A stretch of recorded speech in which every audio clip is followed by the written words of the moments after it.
Yeah. Yeah, I'm back. Oh my God, it's so good to be back, but I'm doing something a little different this time.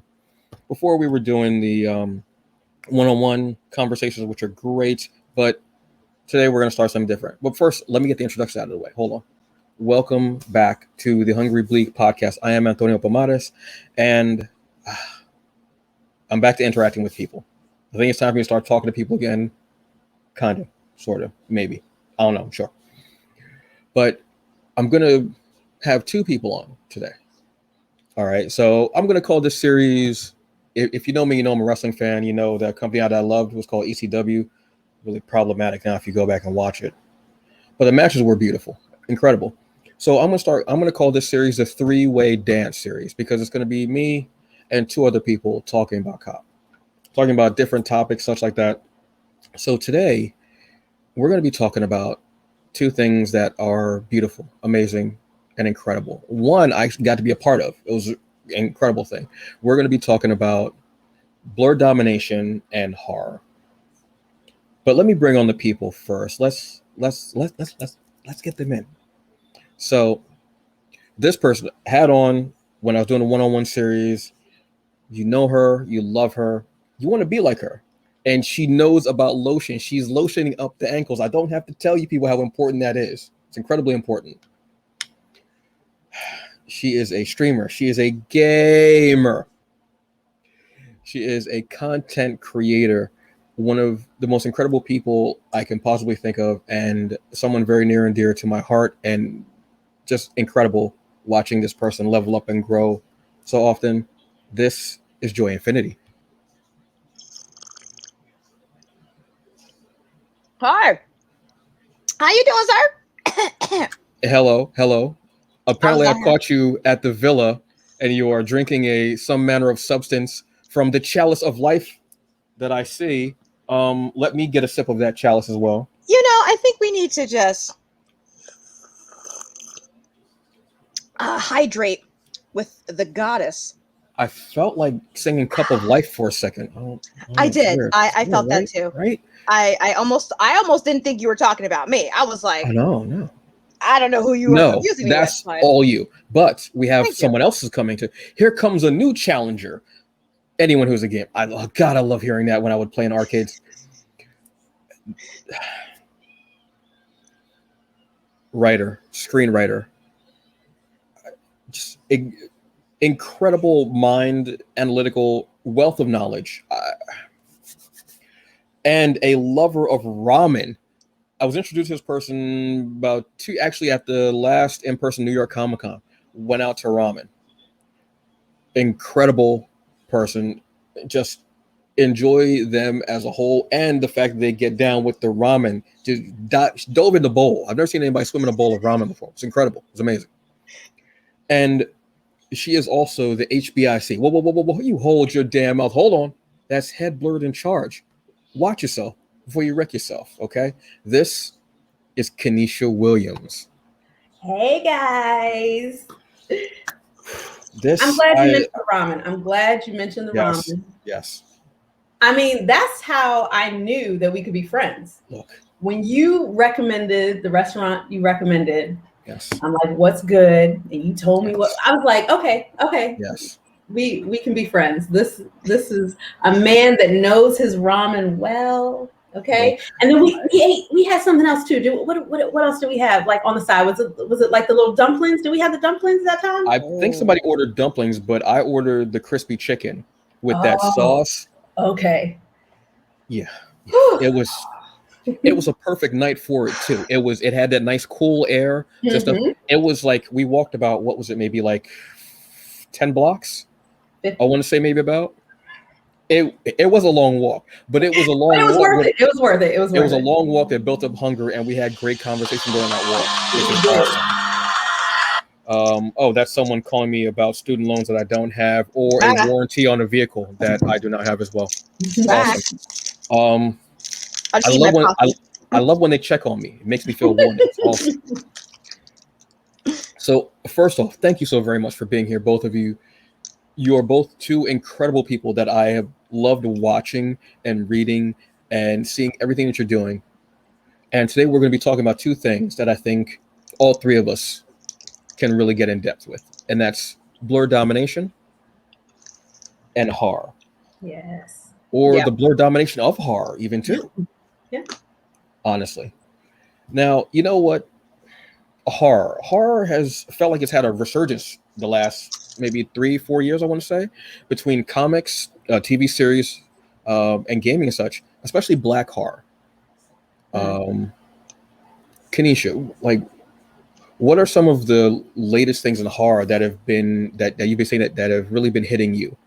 Because I know that you're that's why I had you on, because you are horror icon-esque in my head. I love horror, and of course, like, we can start off with Get Out. Like, I think that is what created the boom, and it's crazy to me because to me it let Hollywood know that Black people like horror, but we've always been overrepresented in the audience for horror. Actually, Black and Latinos watch more horror than anyone representative to our population size. So we've always been watching horror, but it was Get Out was the first horror film that centered Blackness. Really, if you think about it, you can think about George Romero's Night of the Living Dead, and that had a Black protagonist, but it was kind of incidental, and then it came to mean more when you see a Black protagonist. It meant more to the people watching it, but to be like intentional from the start that this is a story about Blackness and a white family commodifying Blackness, using our skills, the things that we're envied for, and trying to transplant it into them. Like, that was like, it's stuff that we would say to each other, like, they want our soul. Like, Paul Mooney said, everybody wants to be a N-word, but nobody wants to be an N-word.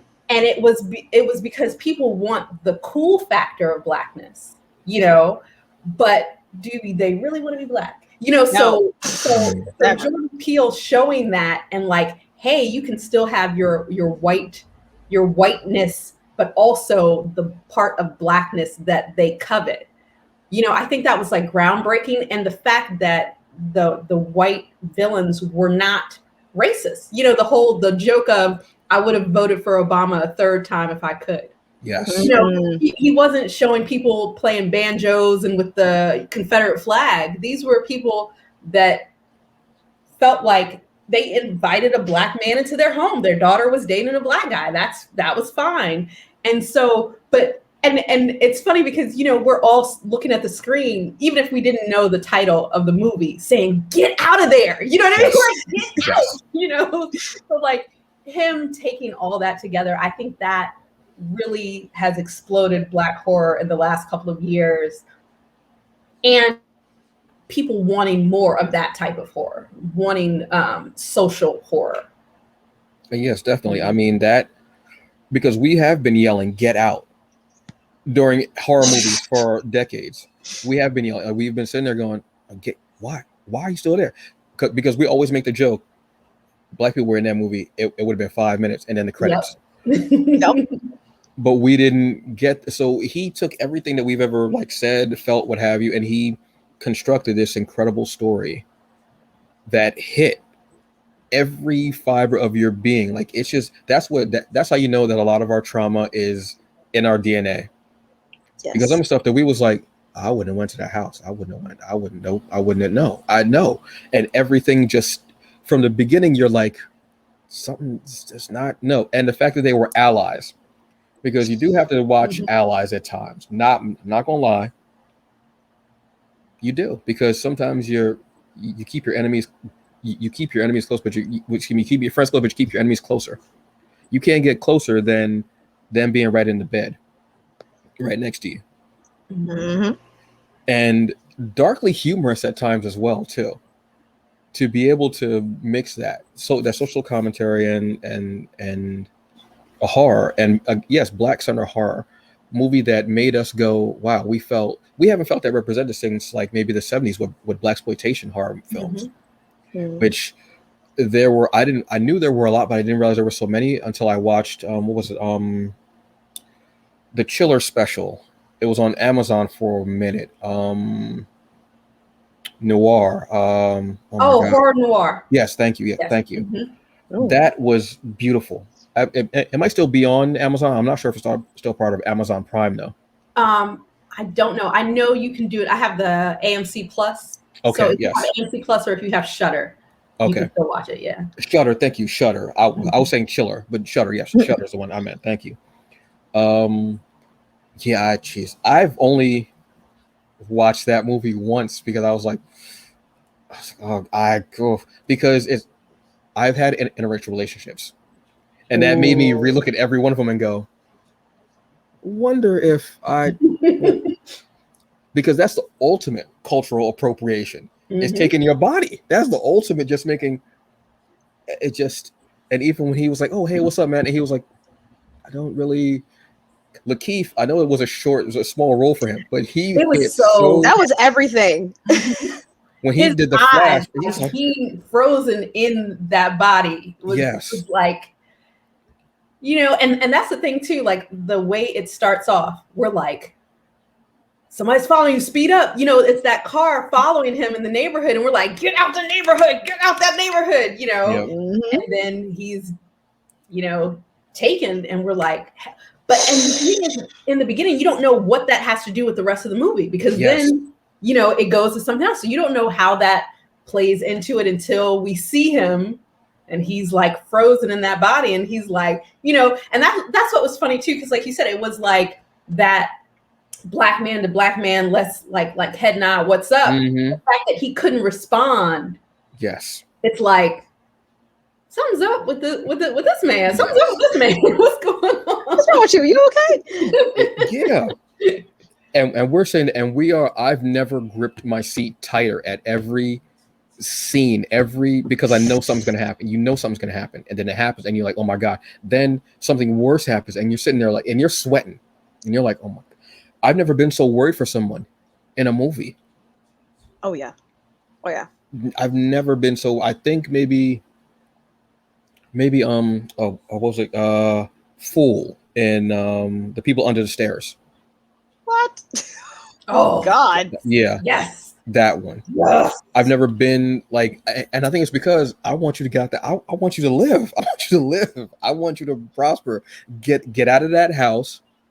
Get out of, that title. Get out of that body. Get out of that. Oh my God. The layers. So many layers. That's what makes a great story, are layers. What about you, Joy? Oh, I'm sorry. Kenesha, yes. Hold on. One more thing. I had to jump in when you said that. Yes. So another thing that happens at the beginning that you don't understand how it like interacts with the rest of the story is when they're on their way and they hit the deer, right? Oh. So they hit the deer on the side of the road. He's kneeling down. He's compassionate. And she's like, break its neck, just kill it, take it out of its misery. And then when her mother hypnotizes him and you see that his mother was the victim of like a hit and run. Yep. And he was left alone in that house just waiting for his mother to come back. It echoes that them hitting that deer, you know? So like, I read that, I think Jordan Peele, I think he said he went back and forth on the script for like 5 years. Wow. And you can tell because it is so layered. You know, it's not just a surface horror film. It's like layered with so many different depths to it. So yeah, I want to throw that in. And that actually makes sense because over the 5 years, you grow as a person, you mature, you learn things. So each year seeing those levels and those layers, that actually makes sense. Wow. Joy, what about you? What was the question again? Like, yes. What are some of like in the recent years with the with the resurgence of horror, especially black horror, like what are some things that have been getting you as far as, especially with gaming, because I know that you are peer pressured into gaming certain games you don't want to game. Like I know that Resident Evil was one recently that came out. That not necessarily black gaming, obviously, but just that series has such a history. Well, right after you all said that last point, I did go back in my head, like, what was something that kind of bothered me visually in terms of not even a game, but it was a show, and it was a small part, but it was big for me, was The Boys. If any of you all seen The Boys, Yes. it was the second season where it was the black lady who was, she was on the hush hush.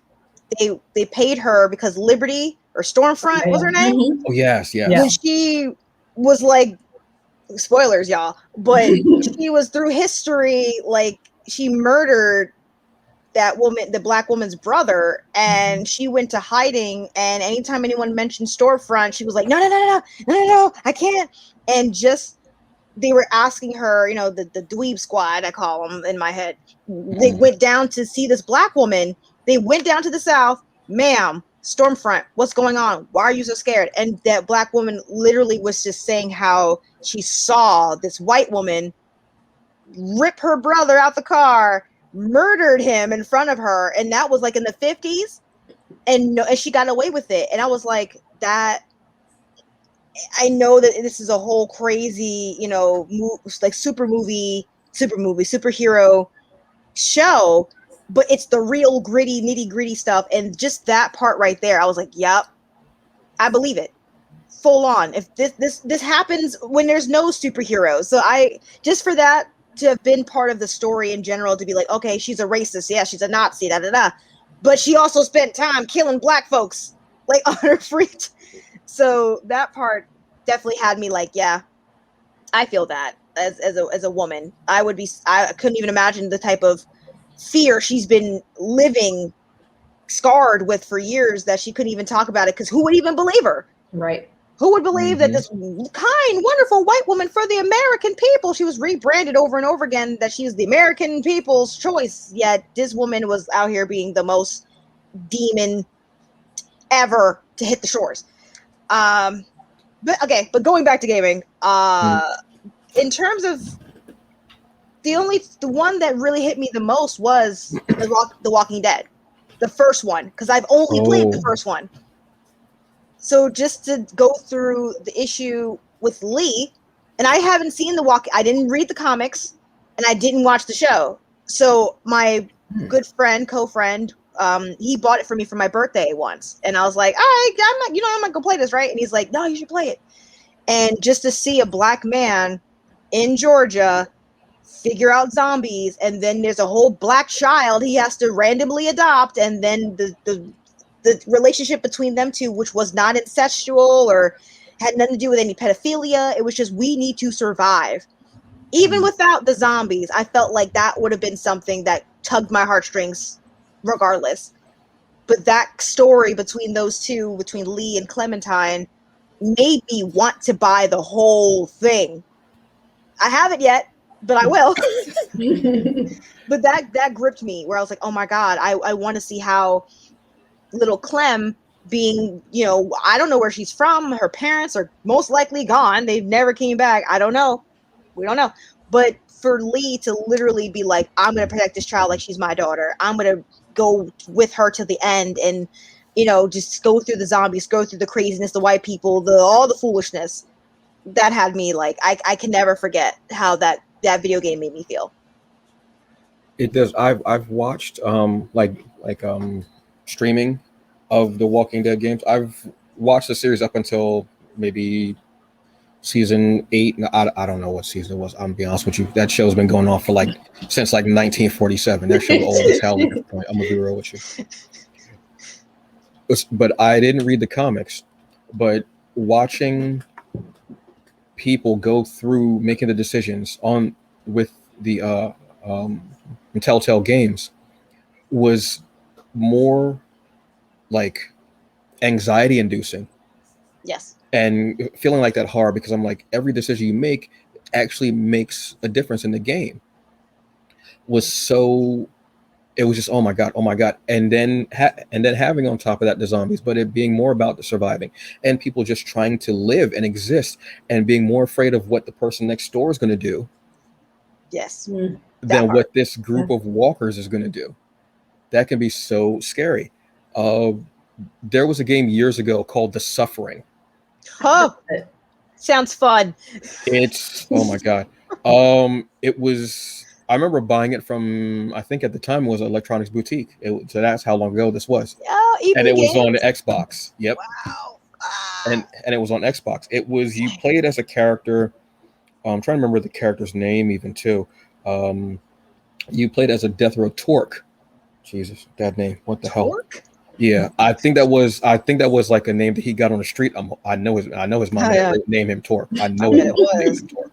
Got on them interesting, colorful streets. Torque. And he was on death row in prison, and all of a sudden the prison is, and it's a prison in Maryland, and there's an earthquake, and it ends up getting like taken over by these supernatural threats like demons, something like that, or haunted, and it ends up being like a lot of the prisoners who have died there, who were executed there, are haunting it, and they come back, and you have to actually fight them. But along the way, you make decisions, and you can save a guard, you cannot save a guard, you can help an inmate, you cannot help an inmate. You do little things, and it'll actually go to see if you were guilty or innocent at the end of the game. Wow. If you did actually commit the crime, or if you didn't, depending on how you reacted. Wow. Your decisions made a difference. Yeah, it was. Let me Google that. Oh my God. It was very interesting. And it also, I think it actually would also affect how your appearance was. So you would start to get a little more haggard if you did bad, scars, such like that, what have you. Yeah. It was the fact of being in the prison, first off, being a black man in prison, which was scary. And then the fact of having to fight all these, not just, sometimes you'd have to fight inmates, but also have to fight these supernatural threats in there. They made a second game. I don't really remember if I even finished the second game, I'll be honest with you, because it was so long ago, because it was on an Xbox. And it was just one of those games that always stuck out in my head. I could never remember the name. I had to actually Google it. I had to actually type in, this is probably going to sound weird if the FBI ever looks at my damn search history. Not that there are worse, weirder things on my search history, let's be honest. I had to look up video games in prison. Like I know. Look, they're looking at it going, probably better than some of the stuff that he's looked at yesterday. So I'm not even gonna be mad at him. We'll let this one slide. Yeah, and I had to go through like 2 different lists because but I finally got to the suffering 1 and 2, and it just was so crazy that you could decide what you did, and depending on how you played the game, you were found innocent or guilty, and it was just so weird. And some of the supernatural, there was one I know that he was injected, so his fingers were needles, and he was one of the bosses. So they incorporated how you were executed into the character designs. This would have been the scariest thing in the 90s. Wait, when did this come out? This came out in 2004. Yeah, so 2000. It was. That's nuts. I kind of want it. I mean, if you can handle those 8-bit, can go for it. I guess I don't know where you're gonna find it. It might be on Xbox. There, I don't know if it'll be on their market. I don't know. Like I said, that's the old. I don't have Xbox. I don't have.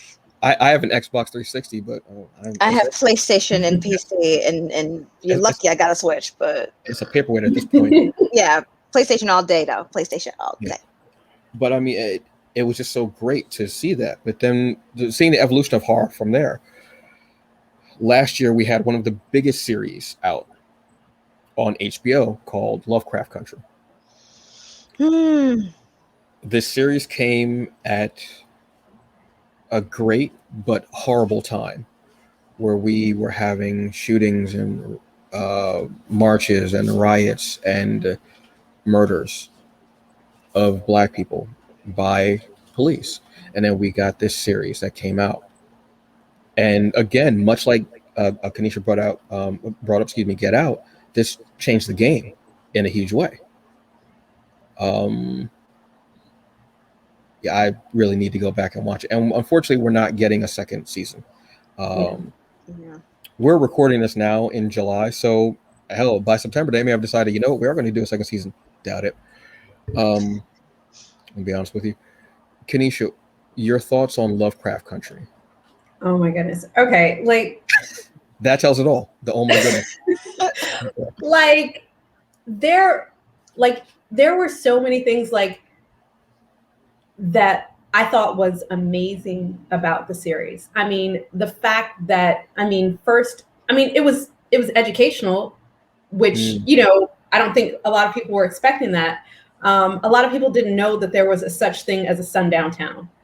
So seeing them having to run from the cops to get out of this town, because the cops are the enemy at first, and then there's another supernatural thing that you're running from, and then the fact that they merge that when they spoilers yes. When the cop gets bitten by the sloth and turns into one himself, you're getting the supernatural killer with the natural killer of the cops. And the thing is, they weren't letting them out of that town. They're telling you, hey, you got to be out by this time. And they're racing the sun, literally racing the sun. You see the sun setting behind them.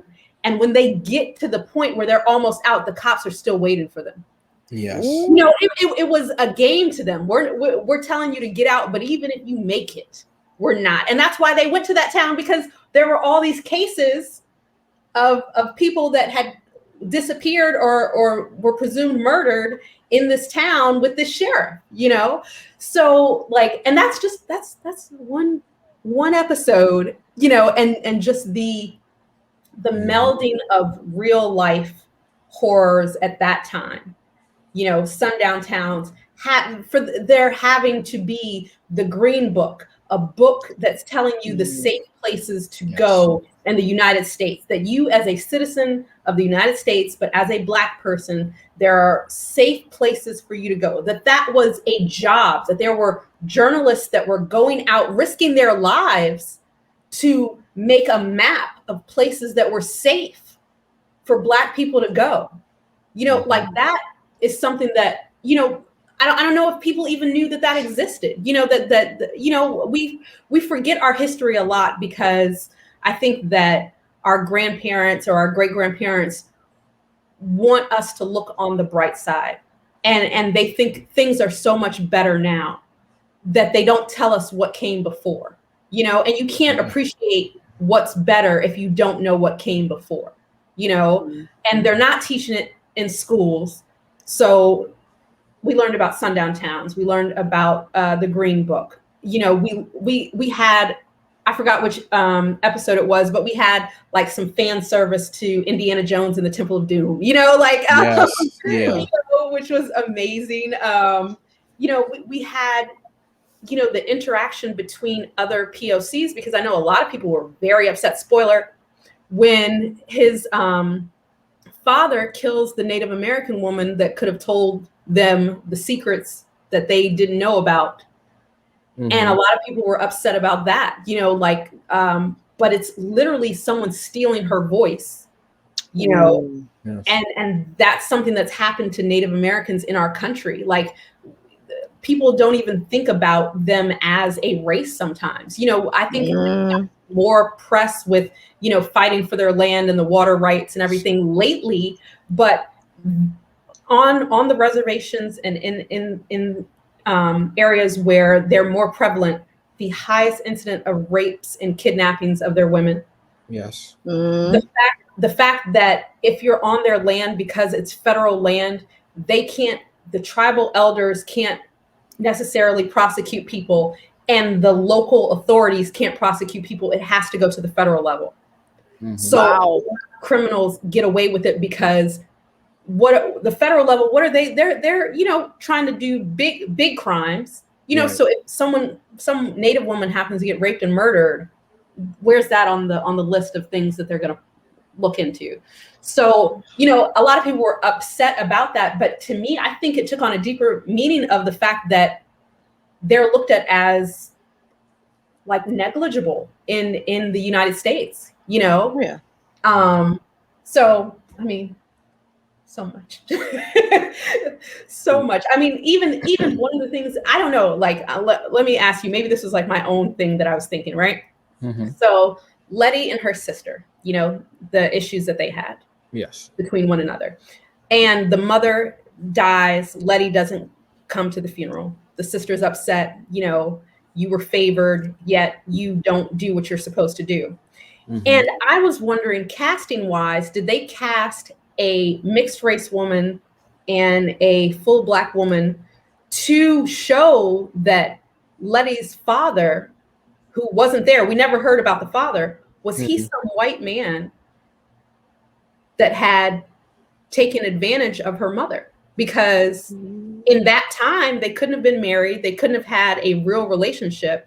And they made the sisters like purposely, one is a mixed race woman, one is a Black woman.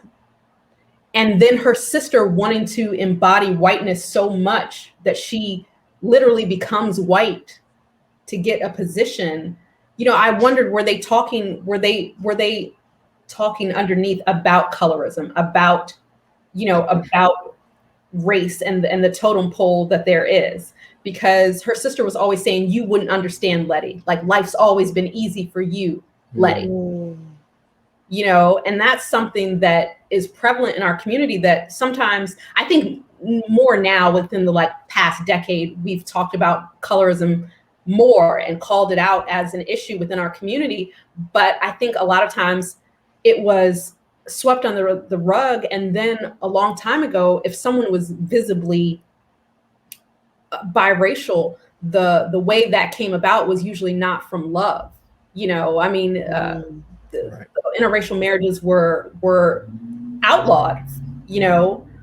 So I felt like that was something that they talked about without talking about. You know, it wasn't just a regular sister rivalry. It seemed like something deeper, which is why I want a second season. Like, there's so much that they can tap into in the second season, because they gave us so much, but they also let the characters breathe so that they would have room to explore them even more in more seasons, which we need.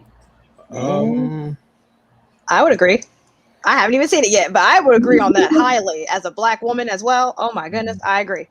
My thoughts on that were, yes, it was purpose. It was on purpose.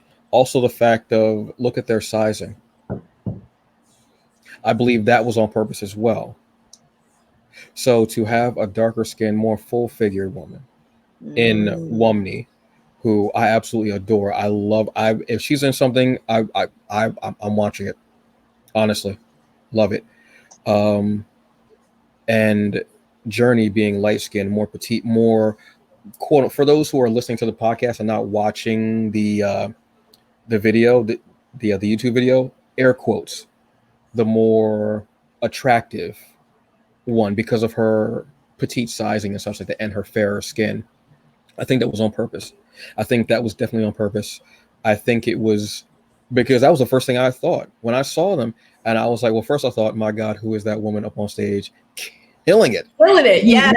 My God, who is she? I need to know who she is. She is amazing. I love her. Then I was like, they're sisters. Oh, this is definitely a colorism thing. Then this is all definitely also about size.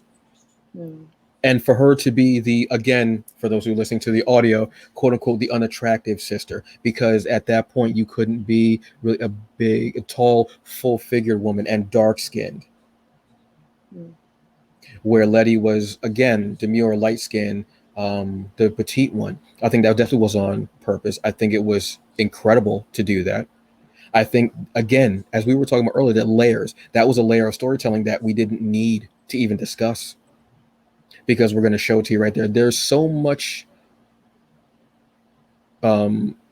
subconscious, unconscious storytelling in here, and layering that you already know, because that's a horror story in general, size. Because when you go to a family function, somebody hasn't had you anymore. Oh, you gained weight. First thing. What? First thing. And it shouldn't even be looked at like that. Like, well, yeah, I like to eat. I mean, I don't know what you, but yet I'm here. You gonna serve me everything that you know is gonna give me high blood pressure. You got the mac and cheese over there. You got the collard greens. You got the beans, creams, tomatoes. You got it. You got all the food is right here. But you mad. Meanwhile, you're not that small, Grandma. You're not really. My life is fuller than your marriage. I'm saying, like, you. you Take a sip. you kind of built like a popcorn tin. I mean, You wish you was me. Let's just call it how I'm it is. saying, You wish and you that's was not me. and that's not me saying anything about size, because if you know me, you already know how I get down. But to have that, to do the sizes and to do the colorism, and I hadn't even thought about the fact that it could have been a white man who had taken advantage of her mother. Hadn't even thought about that fact. I just thought that she was the lighter skinned one, so she was favored. Well, I mean, she was going to be favored regardless in the family. And I think her getting that job and taking that potion to become a white woman was her way of getting one over on Letty. Yeah. And I got it. And the fact that she went to college too, correct? Yes. Ruby? Yes. Ruby went to college and Letty didn't. Letty was more of that free spirit, prodigal daughter. Yeah. Mm-hmm. Which when you see how that unfolds and how that progresses, it's so, oh my God. Yeah, I definitely got to rewatch that. I have to rewatch that. Oh my God. And you bringing up Ruby going to college is another point, right? Mm-hmm. So when she got that job as the white woman and she's trying to help the black woman that got the job over her, she finds out that woman, I don't think, even finished high school. No, she didn't. So they gave the job to a less qualified black person than her because they did not want her showing up the white saleswomen as a black woman. Yes. So they give the job to the uneducated. I'm doing air quotes too because yes, education is not just what you learn in school, especially back then. My grandmother did not finish high school. My grandmother was a domestic worker in the 1950s. You know, so I know that education is more than schooling, and I know that there are reasons why people cannot finish.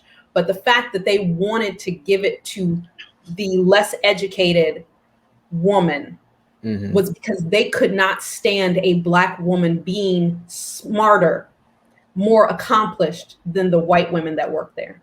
Yep. And then when she mingles with the white women and she sees that they want to take a walk on the wild side and take her to, take them to the black side of town, because she had mentioned either some music or a club or something like that. And they go there that's their way of letting their hair down. That's their way of, but really it's to, it's really, they're cruising for blackness and black men, but in the real world, when they're not in the club, they're talking about the black people.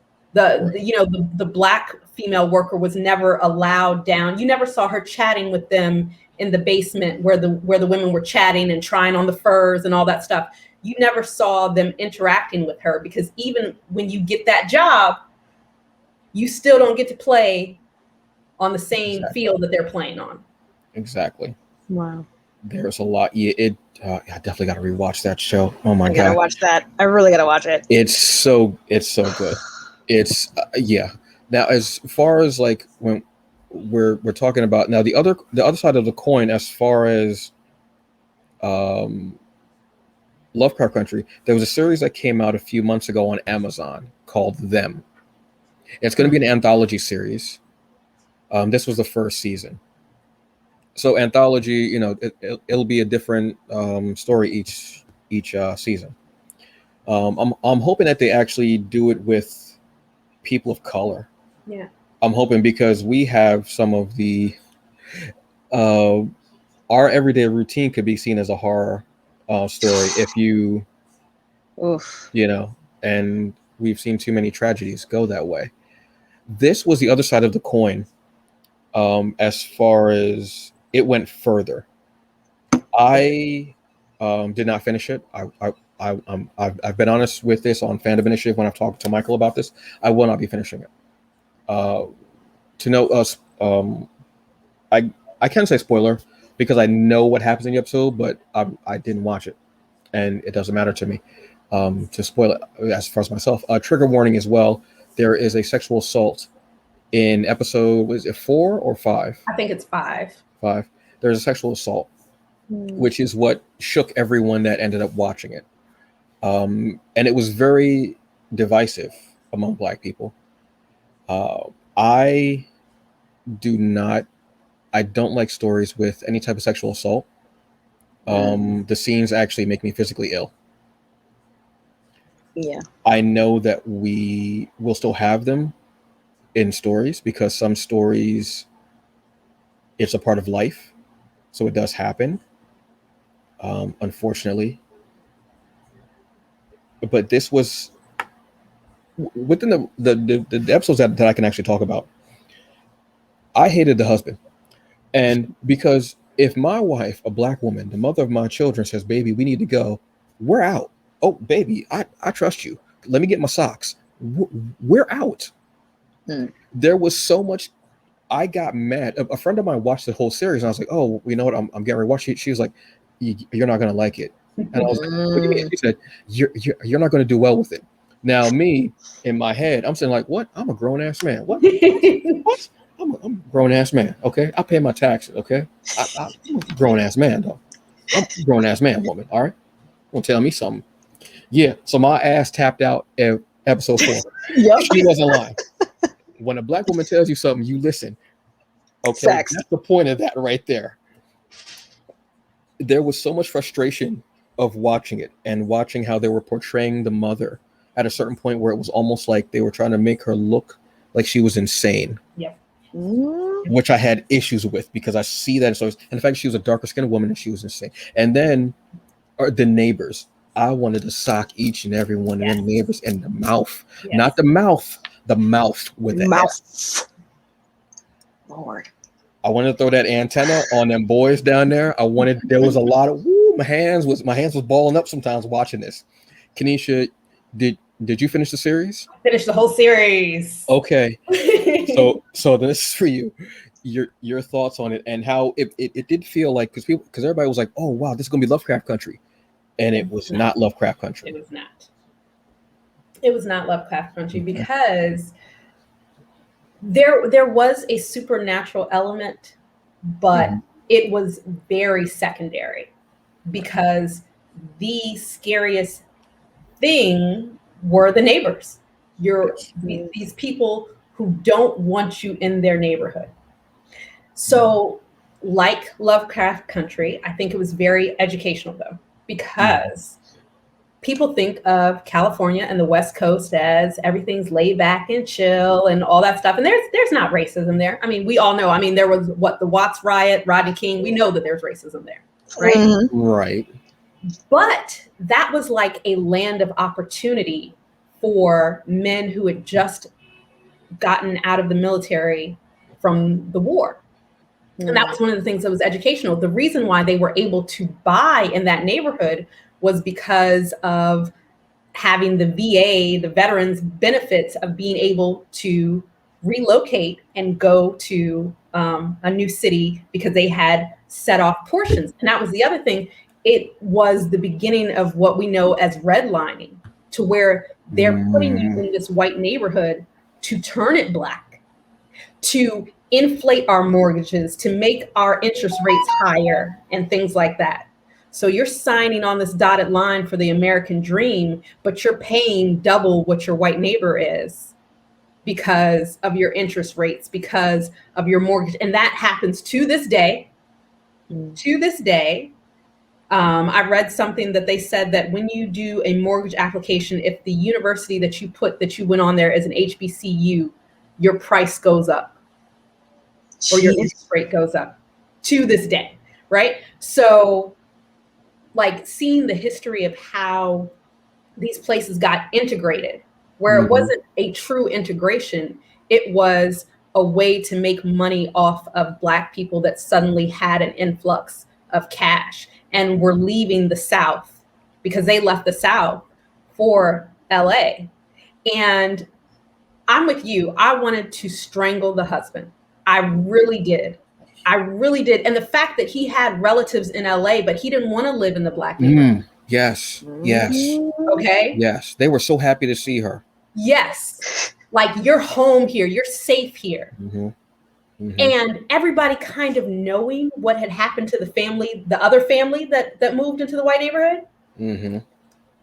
And, you know, it just, there were a lot of things that really made me mad about the relationship. And I wondered, like, was there some subtext about Black male and female relationships in that? Were they trying to say something about you know, him trying to be the man and what he thinks the man is, you know, we're making this decision and I'm choosing this and we're staying here, even at the detriment of, I mean, it was a house full of women except for him. It was his wife and his 2 daughters. And I'm like, you can't make the decision to leave for them. And like you said, them making it seem like she was going crazy really, really pissed me off too, because, you know, the word hysteria comes from like hysterectomy, which is, you know, the female uterus. So there's a long history of trying to make women seem crazy for things that intuition or just things aren't right. You know, when you know something is not right, like you said, from jump, he should have been like, okay, well, my cousin live in Watts. Let's go to Watts, you know? Yeah. Like, what more do you need? Do you need them to kill your whole family for you to move? Sometimes, yes. Yeah, and I'm like, okay, so that made me angry. And since you tapped out early, did you see the guy that was in the blackface? Did you see that? That's at the party? Yes. The guy that would just randomly pop up. It was almost like a yes. Yeah.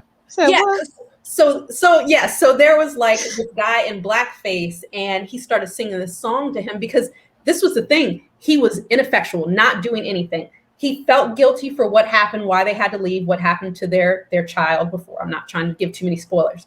Yes. So that man became like the little devil on his shoulder somewhat, because he starts singing, "What you gonna do? What you gonna do?" Oh my God. He started singing that song to him because it's like, are you going to stand up to these people? Spoiler alert, Antonio, since you didn't finish. He finally did, but it took a lot of episodes for him to rise up, you know, and do something. But it took that devil on his shoulder saying, like, what are you gonna do? Like, they're not treating you like a man. So what are you going to do about it? Rather than keep trying to fit into this mold. You know, it seemed like he was trying to do what a lot of Black people were taught. You know, you be better, you be smarter, you be nicer, you know, to combat it, because then they can't be mad at you. They can't be racist to you if you're smarter and nicer, but they can, because it's not based on you being smart or you being nice or anything like that. So I think he finally got that. But I do believe it took too long. It should have took right after the credits. It should not have taken that long. I bet. Like, look, I am a man. At times I have that male ego, and I'm hard-headed. But bet if it's a situation like this, and my significant other is like, we gotta go, something's not right. I'm like, and if I'm not, because usually I'm usually the first one. Like, before we even get there, I'm like, so when you want to go? Like, like a good 30 minutes. We get our food, we eat, we sit down, we small talk now. So, no, if you're telling me we need to go in this situation, they had little black dolls being like lynched, hanging from their roof. Excuse me? While they were taking the daughters to school. Yep. And the Black father was like, "Oh, we're still going to stay here. We're still going to do this. We're going to go out the back. We're going to go out the back." He's talking to them as he's pushing the dolls out of his face. What? I'm so glad I didn't watch this. Oh no, I can't. I said, this. What? No, I don't know. Why are you not listening to your wife? Why is it, especially after what you just went through? I want to make sure that my partner, my significant other, my wife, my other half is good. Baby, is everything set straight? She's got a lot going on. She's being a mother, and then she's home alone while this whole white neighborhood is looking at them. That's their target. What? Are you serious? Why am I not listening to her? Why? And then to think, oh, you're just imagining. No, it's going to be okay. We're going to get through this. When she went home, well, and not home, but when she went to the family, you saw her exhale. She was Wow. good. Paula Jai White, she doesn't get enough credit. She doesn't. She has a smile that is, you know what? You look at Catherine Hahn's smile and Paula, they need to have a smile off. Catherine Hahn and Paula Jai, they just incredible. And she's always, when I see her in something, I'm so glad. I'm so happy. And it's always going to be a small role, unfortunately, just because whatever. But I saw her and the whole film, and they were having a good time. They were relaxed. They were just talking and having a good time. And you could see that was her. And I was like, oh my God, yes. Then she got home. I said, oh, this. Oh, I wanted to sigh. I said, I want to go up to the wife and say, look, baby, I don't know what y'all and your husband got going on, but I mean, I could be a stepdad. We will get out of here. We'll leave him here. He can do whatever he wants with these people.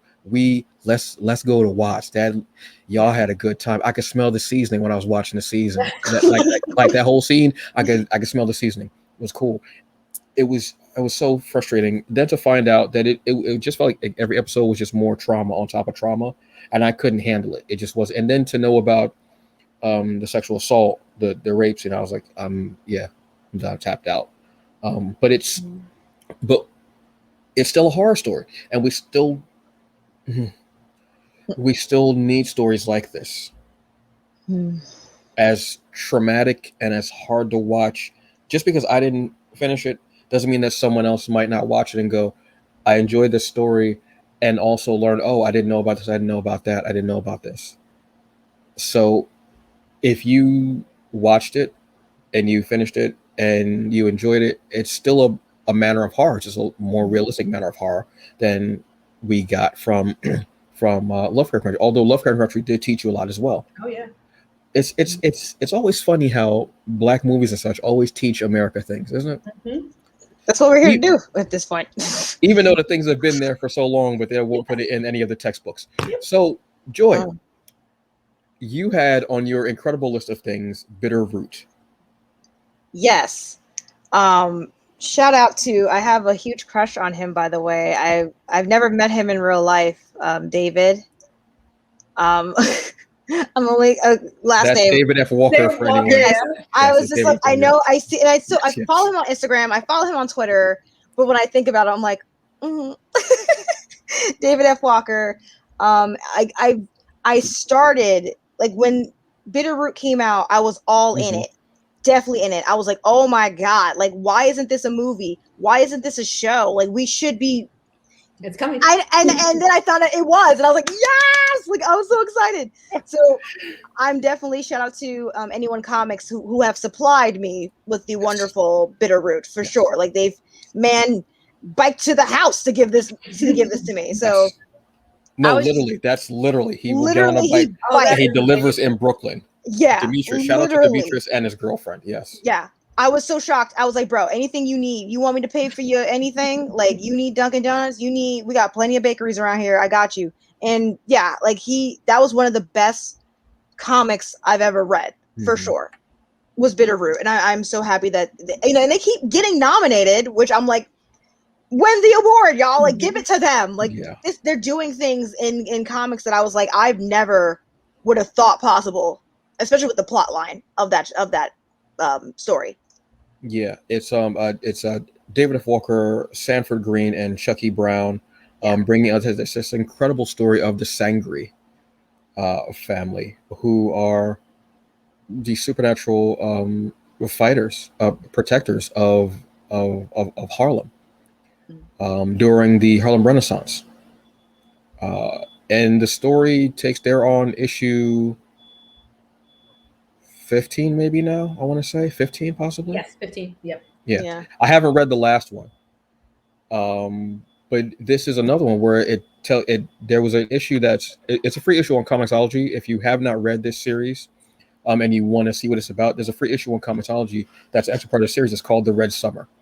Yeah.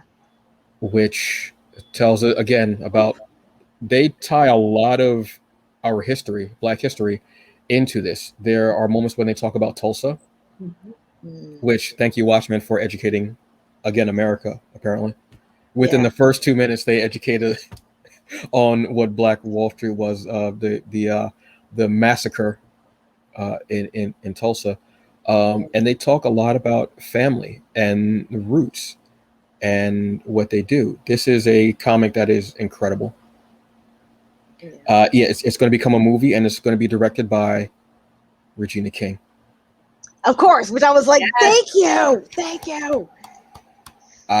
Look, after One Night in Miami, and that was her directorial debut, which is incredible. It's on Amazon. Watch that. One Night in Miami, amazing. She's been in the game all her life.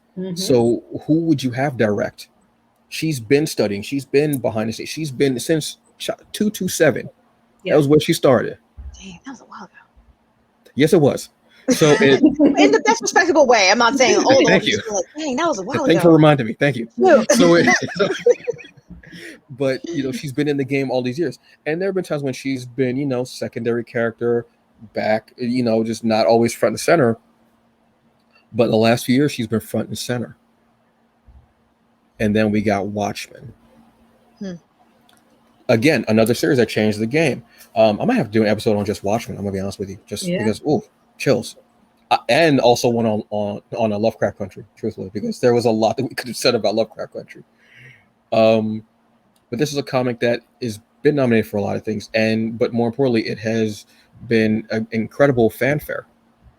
Now, another series that's got a lot of fanfare as far as comics, and wait a minute, I'm just realizing this. Both of you have been featured in comics.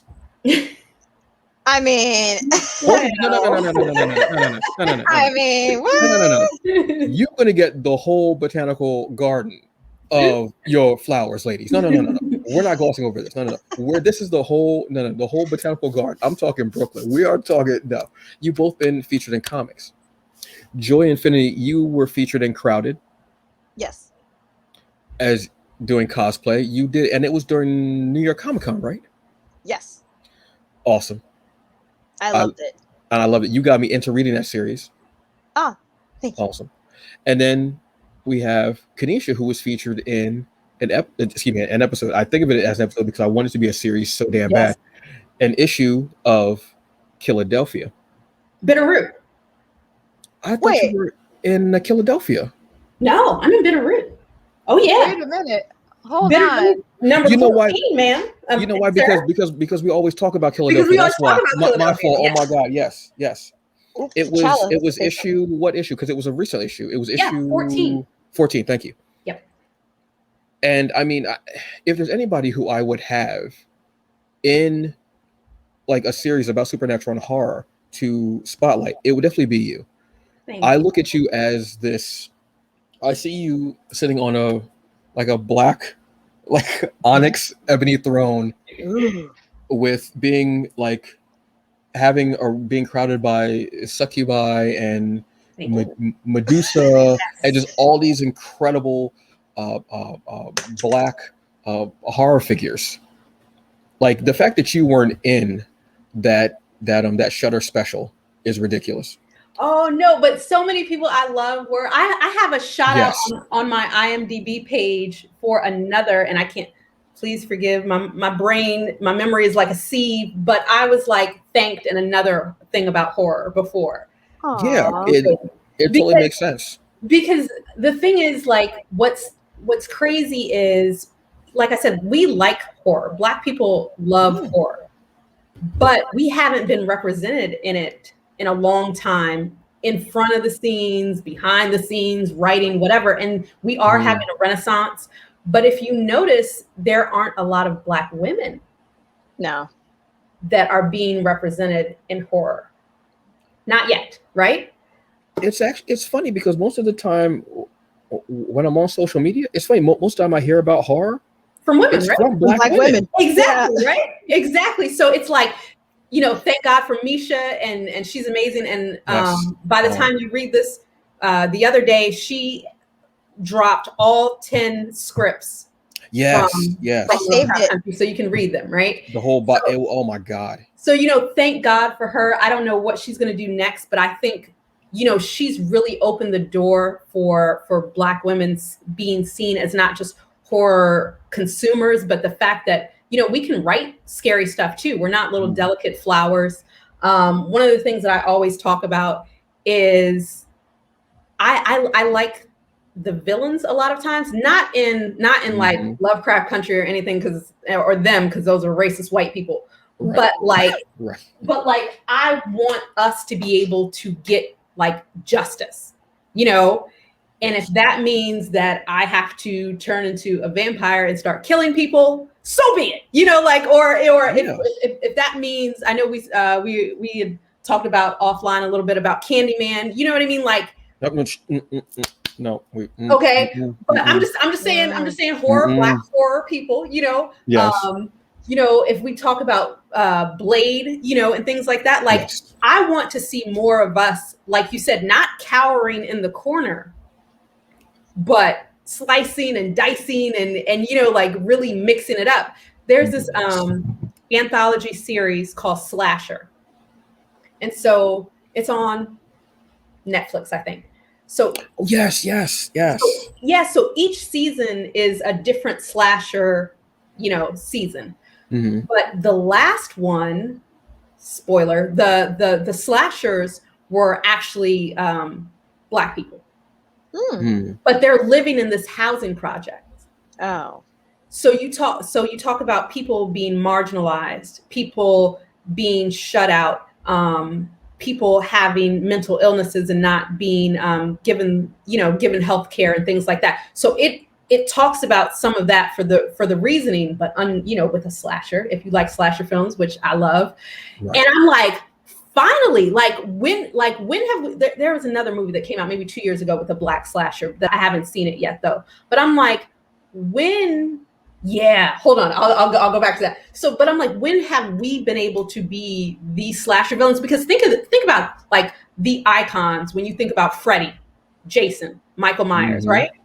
Yep. You don't remember all their victims. You remember them, right? Exactly. Yeah. So when like, that's my thing. Like, we need to be on an equal playing field. Like, like we could be slashers too.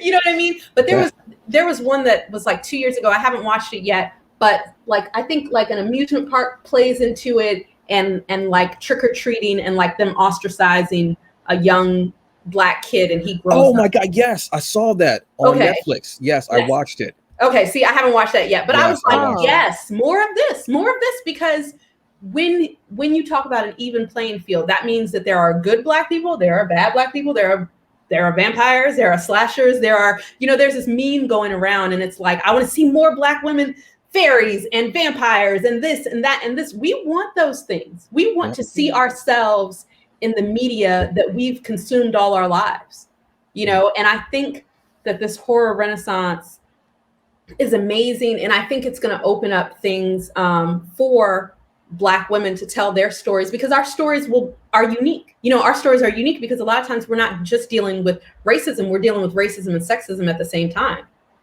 We're dealing with things like colorism. Like, colorism for women, to me, I've never been a man, so I don't know. But for women, it's harder because it's looked at as a beauty standard. The closer to white that you are, so navigating that as a Black woman, your beauty, your attractiveness, your desirability, and it being, juxtaposed with white womanhood, we'll never be white women. We're and we don't want to be, and our desirability doesn't come from how close we are to whiteness. When we were talking about Lovecraft Country, Ruby, beautiful Black woman. The main character, the main female, and I can't think of her name right now, but from them, the wife, gorgeous. Oh, yes. Gorgeous. And I really like that they placed an unambiguous, beautiful Black woman as the main character. So we need more of that. And I think that Black women will bring that out. I know that the writer of them was a male. His name's Little Marvin, but I know that he had Lena Waithe on the project too. So I don't know what, her input is, but having Black women's input in horror, I think, is going to explode it even more. And there's so many of us that are interested in it, that love it, that write it, that read it, that consume it, that when we start making our mark, I think it's going to be another horror renaissance. I really do.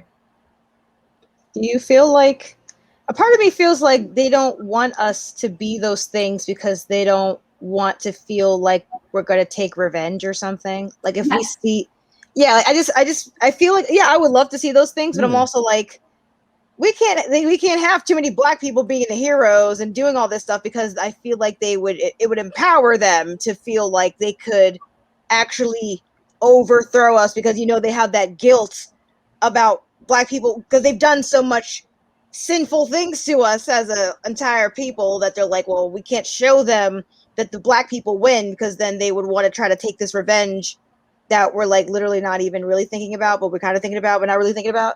Like, well, I actually had a white man at a convention ask me that, because he's like, hey, so what do you write? And I'm like, oh, I write like horror and speculative fiction and like Afrofuturism. And he's like, oh, well, what's that about? And then I told him, and he goes, was it a lot of like just Black people getting revenge on white people? And I'm like, no, it's actually not a lot of that. But the fact that they think that that's what we would be focused on, I'm like, no, it's not really, because we could write a story where a white person doesn't even exist in the story ever at all. Like my junior high and high school years was in Prince George's County, Maryland. If anybody knows that area, it's the richest Black place in America. It has the most Black people with higher incomes in anywhere in America concentrated, a concentrated area. I went to a middle school that maybe had 5 white people. Same with my high school. I could go anywhere in that county and not see a white person for weeks and months and days and stuff like that. So we have lives that don't include them, which I know sometimes they don't believe that, but we have lives that don't include them, that we could write a horror story set there. In fact, I want to write something set there, kind of like in a Big Little Lies type of thing, where there's like a murder and a secret and all that stuff, because we have lives that don't include them. I live in the DC area. It used to be called Chocolate City. I mean, it's changing, with the, but I know lots of people that have had lives where they have not actually interacted with white people a lot. And so our stories don't have to involve them. I think that's the counterbalance. A lot of, like we were saying, social horror is really popular right now. And that is confronting what whiteness has done over the years. And now, even now, with like Get Out, that was present. But we can have stories that don't include them that are still horror stories. Someone was talking about Them versus Snowfall, right? Because someone was saying, I don't want to see trauma. And someone was saying Snowfall is traumatic. It's about the crack epidemic in the 80s in LA. And all the victims are Black. And they're like, that's trauma. It's just a different type of trauma. Right. And so that is a very Black story. It does have a few white characters and some Hispanic characters because of the location that it's in, but it's not focused on necessarily racism or race. This is a community destroying itself. So I don't mind if we have some get back stories also, because, I think every, the whole Liam Neeson's brand is vigilantism. It's like getting, you stole my daughter, you stole my wife, type of thing. So we can feel that way. Like you said, as a Black man, you watching Them, you would want to protect your wife. We can have those stories where we protect each other, where we seek out vengeance for wrongs that have been done. If you didn't want to be, gotten vengeance against, why did you kneel on someone's neck? Why did you shoot because you thought it was a gun? I'm doing air quotes, when it was a cell phone. those are things that people have righteous anger about. It's not us randomly deciding we want to go on some spree of killing, you know. So I mean, I think that you're right that they're afraid that a lot of the stories will become that. But even with Lovecraft Country, even with the things that was being done to them, they didn't say, hey, we want to kill all these white people. They just were protecting themselves. I don't want to be a sacrifice so this white woman can have power. I'm going to protect, you know, the woman I love and my unborn child and my family, my actual family and my chosen families and things like that. So we can have stories like that where it's not about revenge. It's about, you know, what our personal goals are. And it's not revenge. Note to white people, it's not revenge. Thanks. Well, I think that was probably their thought because that's been their history. Yeah. What? Taxes? I'm going to throw all your tea in the water. So that's been their history of when exactly. So something like that happens. And there was a Netflix movie. Again, I'm going to shout out to One Me, called His House. That's on my queue. I haven't watched it yet. Oh my God. Yeah. I tried to watch. I watched it twice. Well, I kind of watched it twice. First time I tried to watch it, it was dead at night. I don't know why I keep watching shit dead at night. I'm dumb as hell. No lights on anything, and I was watching it, and I was like, within the first 5 minutes, I said, nope, okay, cool, because there was a scene that caught me off guard, way the hell off guard, and I was like, wait, what? Hold on, wait, nope, oh, no, watch this tomorrow. Next day was sunny as hell, blinds opened, every light on, I'm good. I'm like, okay, let's go. Watched it, was incredible.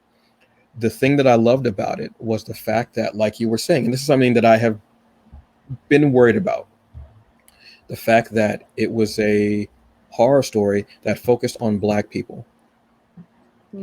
It wasn't, the evil wasn't the big bad white. And I've been worried about that, about doing too many stories like that, because then it still centers on whiteness. It still makes them the focus of it. Now, yes, you can do stories like Lovecraft, Get Out. Yes, those stories are still needed because there's a lot of trauma and there have been a lot of travesties that have been done to us. Yes. But when it's something that's in our culture that is evil, that is a supernatural force that's in our culture and in our mythology, that causes the darkness, that causes the evil, that got me. And I was like, this movie is A1, on point. I immediately went, thank you Netflix for starting to do that rating system, gave it a thumbs up as it was automatically there. And the gentleman who is now on Gangs of London, I forgot his name, actor, the lead actor from Gangs of London, which is a phenomenal series as well. He's the other lead, and they act so well together as these African. I can't remember where they're actually from. These African refugees who come to London, and Joe Cole. They're Joe Cole. I don't think that's his name, although it could be his name. I'm sorry. Well, the actor Joe Cole, but the name in the show is Sean Wallace. Yes. No, Sean Wallace is the white guy in Gangs of London. It's the Black lead. It's the Black lead. Yeah. Oh, yeah.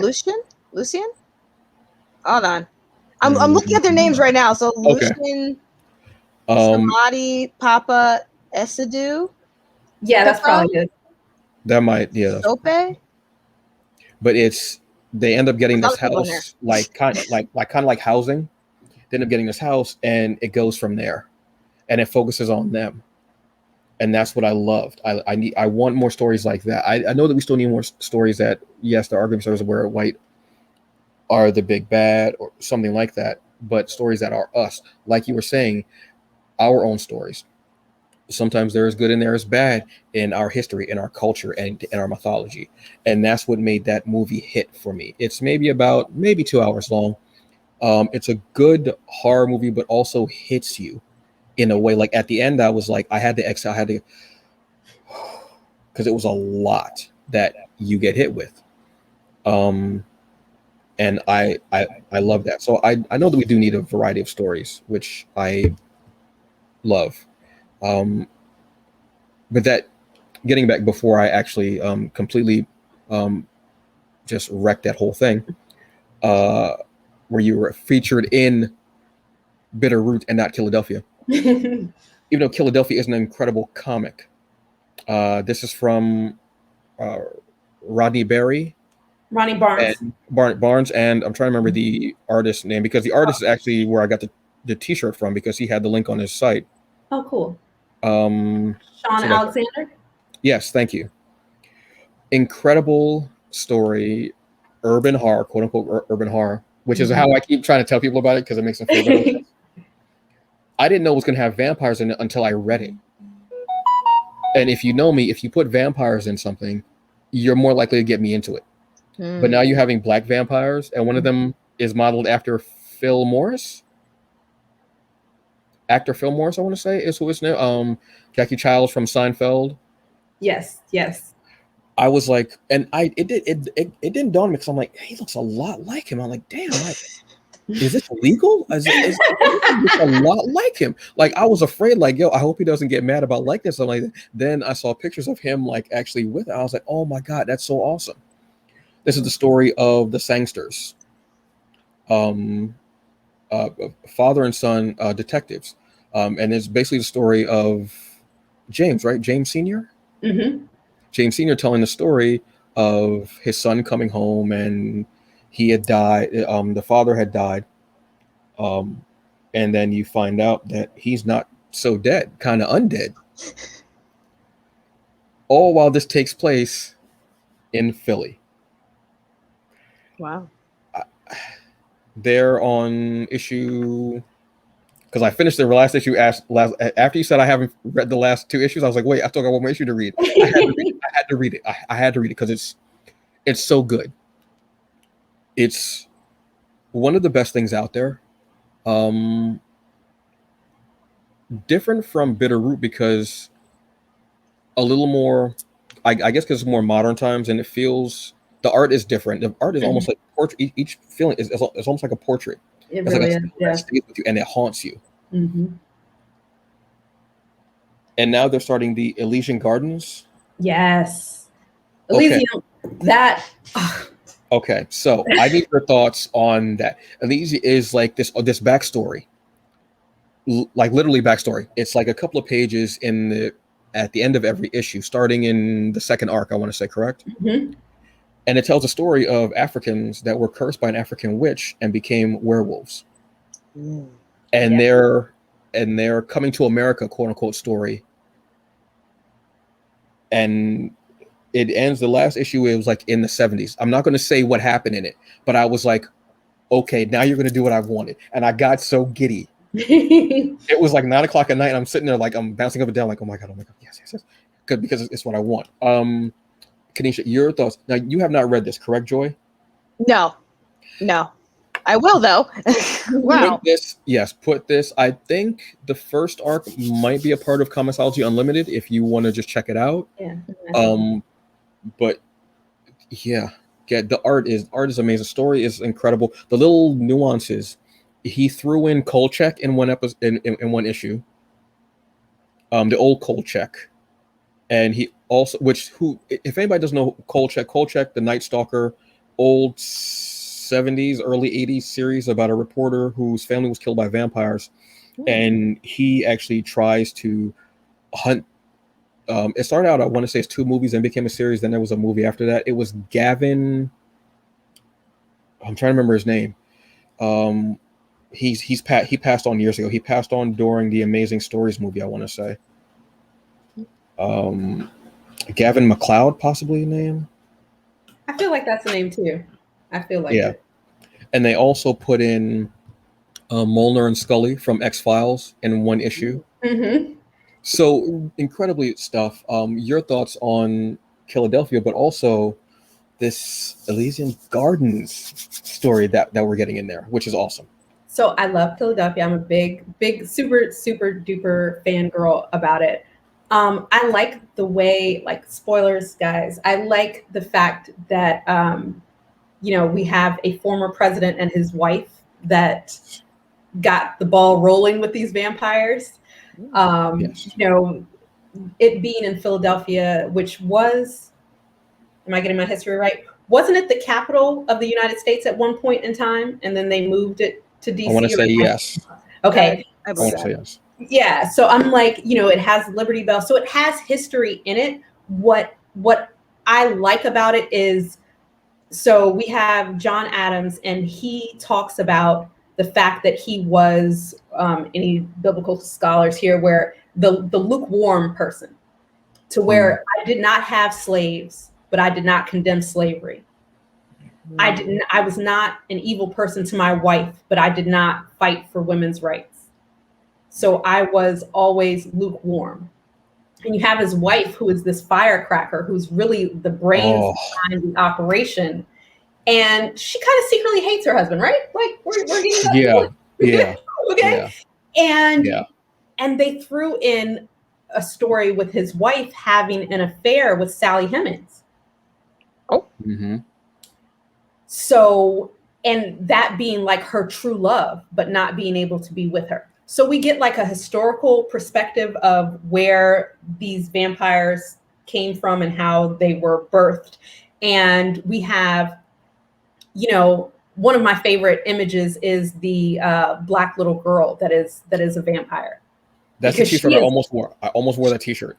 She is brutal. Like she has no qualms about killing anyone. And I think it's the fact that, like, if you think about it, if you turn someone at a young age where you're still learning right from wrong, right? Mm-hmm. And your mother is a vampire, essentially, you have no, you have no empathy for anyone, because she's taught you that it's kill or be killed, and we are above these people. And that's the thing. We are vampires. We're going to turn this country into, America into basically a vampire land type of thing. And speaking of doing portraits of people, and you're like, is this okay? There's, spoiler alert, a musical artist gets killed by another vampire on stage. Was that not Drake? Oh my God. Allegedly, I can Google it. I was like, they just killed Drake on stage. Oh my God. Yeah, I totally forgot about that, because every scene is so haunting. Every page is so haunting, and the art is amazing. That is, I totally forgot about that. But it's probably because I was like, I don't listen to him anyway. So right, like, okay. So that was like hilarious to me. But also the emotional layers between the father and the son, because they were not emotionally connected in life.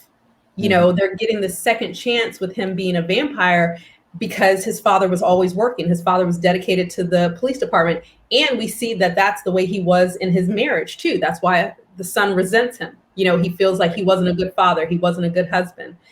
And like, I almost cried in the scene where he gets to go to purgatory, I guess he's in, where he gets to reunite with his wife. That was beautiful, because he was finally, like, you saw him, like, again, I know I've used this a couple of times, but it's a real thing. You see him exhale, you see him have that moment, and you see him just like he's missed her, everything, because even though they do have a real butting heads relationship, that the father son, they do, there's love there, but it's a real kind of, we need to get to a certain place type of love, but before we get there, we're going to butt heads a lot. And that's the first time you really see him like in this loving place with his wife. And he's like, I know I wasn't there. I know I'm so sorry. I'm so sorry. I love you. And I'm finally here. But he shows his love for his son, though, by coming back and being okay with it. So yeah, there's a lot of levels to this story with the old history, which I do love. And I love how sometimes they'll take a character's backstory and make that an issue. Yeah. And you'll see how it plays along with history. Like, is it Jupiter or Juniper? I think it's Jupiter, yeah. His story is one of, and I'm like, wow. It's so, and again, how you're talking about, you can understand why somebody might be a slasher or might want to get revenge. Yeah, totally see it. Totally, he is trauma personified, because he was there. He was a slave. it's just one of the it took me 2 tries with the first issue to get into it, because I didn't know what it was about, but I heard people talking about. So okay, so I bought it, and I was like, because it has a slow burn, and I was like, oh, this isn't really. I don't know if I'm going to be into this. Then I got to the end, and I was like, what? I was like, wait, what? And I read it again. I was like, wait, what? It was so good. Again, vampires. I didn't know they were going to be vampires. If I know about vampires, I would have been more enthusiastic. Then at the end, I was like, okay, I'm ready. I'm set. You know, I like a comic if I'm wearing the T-shirt. Mm-hmm. You know, I like a comic if I'm drinking out of a mug of the character. This hits on so many levels, and it feels right. Every bit of it feels right. I feel like there's no wasted motion in it. The art has a way of portraying drama and action in a way that you see most comic book art. It's like very, like animated, very kinetic. You can see it. This one, because you have to portray everything. You have to portray that emotional link between the father and the son, their antagonism towards each other. When you're seeing the scene with Senior and his departed wife, you feel that warmth from the light that's there. When I'm trying to remember the little girl's name. I can't remember either. We'll call her Badass for Yes. When she goes for those cops and she lays waste to them, you feel justified in it. You feel her going through that. She's getting revenge for you by proxy. It's just a beautiful mix of the art and the writing. It's when you have that type of symbiotic relationship where you work off each other, you feed off each other. It's beautiful. Then they started the Elysian Gardens. Jason is still doing the art direction for it. Rodney is still writing it, but I can't remember who's the artist for it. Oh, I can't either. Hold on. Because I know it's a difference in the art, obviously, and but it feels like it feels like that time. It feels like the 70s. It feels like it conveys it. And to do that in black and white, because one is all black and white. Yes, is amazing as well. And I think there's even some, which is one of my favorite things. I think it's like the only art term that I know. It's some. I think they even use some negative space in there too, because you're using black and white, so it's a bit easier, which is awesome. That story is such a wonderful compliment to Philadelphia. That look, it's 2 different stories, but you're giving me vampires in one, you're giving me witches and werewolves in another. Okay, I'm so glad that I decided to go in. I loved it, and one of the things that I liked a lot. Okay, so we see originally the journey from Africa, like you said. Mm-hmm. One of the things that I thought was so poignant is that the main character, she doesn't remember who she is, and it made me think about when you think about being an African American. You're an African in America, and not knowing who you are because that's been taken from you, because that memory has been stripped from you, and her memory is gone. Just like a lot of us, our memory of who we used to be is gone, and you have to rediscover who you are. And that's what she's doing. She's rediscovering who she is, and she just happens to be a werewolf, but like just rediscovering your origins and why you are the way you are is, such a great parallel for this character and African Americans in America, since then, and placing it in the 70s, like we talked about before. A lot of people think that, racism was over, I guess, as soon as President Lincoln did his Emancipation Proclamation. But the fact that we, you can do like any decade and you can see what the issues are, and that there's always an issue, and how do you overcome it, or how do you fight it, or how do you persevere in spite of whatever obstacle it is this decade. Yeah, it's very true. Joy, those are continue with Bitterroot because it's awesome.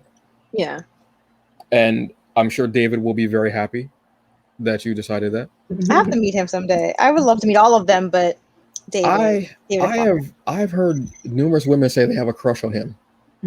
He's fine. Like, and I'm like, yo, does he know how like this dude is so like he's like in demand, like he's high in demand. what literally got me, like, he already, well, again, I don't know if he'll ever see this, but I'm gonna send it to him. I'm friends with him on Facebook. look, I'm not, because I was so afraid that he'd be like, why would this random black girl like want to be friends with me? But what really got me about him was the fact that he was doing comics about like depression and about like who he is, like him speaking to a therapist. First of all, any man going to therapy, I'm like, say what? You're a human? Yeah. Let's go. What's going on? But the way that he would have the comic be serious, but also be like, this is my life and I have no apologies for it. And how he would go in about his exes, but also not being like this bitter person, be like, well, F that girl, da da da da. It was really like, nah, she really messed me up. And I am trying to find my sanity in all this. And I'm like, sir, and you can draw and you can write. Yeah. What? Are you single? Are you what is, I mean, you're on the other side of the country, but I can swing by. Ain't nothing but a plane ride. Ain't nothing but a plane ride. I already did it before, so hey. He's very transparent about, like, I at the last New York Comic Con when I was able to speak to him, because I had him sign a couple of issues, actually all my issues of Bitterroot that I had. That's how I did it. Okay. And some of the horror comic that he did, the wrestling horror comic that he did, which was awesome. Oh my god. And I'm a wrestling fan. I can't remember and I know that it's a wrestling term. And I'm looking at it like in my head, and I can't. Yes. I can see the cover as clear as day. I can see the cover. I can, the Resurrector, everything, the characters. And I'm waiting for the next issue. Where is it? Ring. Oh no. Hold on. Ring. Oh my god. One fall. Yes, thank you.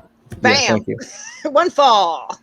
And I told him, I said, I thank you so much for being so transparent about depression and anxiety and your health issues just like that. And he's like, well, being a black man in America, there's a lot there to be depressed and have anxiety about. Mm-hmm. And I said, yeah, there is. So that really hit me when he talked about eating a bunch of Pop-Tarts. Yes. Like that one day or that weekend. I can't remember. I just know it was a long span of time where you shouldn't be eating that many Pop-Tarts. I felt some kind of way because I had a box of Pop-Tarts I had just bought. Because I'm like one of the only people that eats unfrosted strawberry Pop-Tarts. Oh, those are good. Those are fine. I like that. And he was, thank you. And he was talking about it and it hit me and I was like, I just eaten a pack that day and I was like, all right, so, I'm not going to eat a pack every day. I'm going to wait because of how he was talking about it. But to have that transparency when you are a creator of any type, writer, actor, comedian, artist, streamer, gamer, however whatever content you're creating, and you have that transparency of saying, yeah, you see it, everything looks great, it's normal, but no, when I turn the stream off, I go into a dark place sometimes. And when I turn that stream back on and I'm playing and you're with me and you see me, it feels good and it's great. And thank you. Having that transparency of not thinking that, we're all out here making, they'll think, oh, you're streaming, you're probably making millions of dollars and everything like no. Quite the contrary. I've had these socks for 10 years, bro. Are you serious? No. So having that is great. And I love that transparency. Another thing about transparency is that the HBIC, head blurred in charge. Watch your damn mouth, y'all. Yes. We were so lucky to have you even like create this game.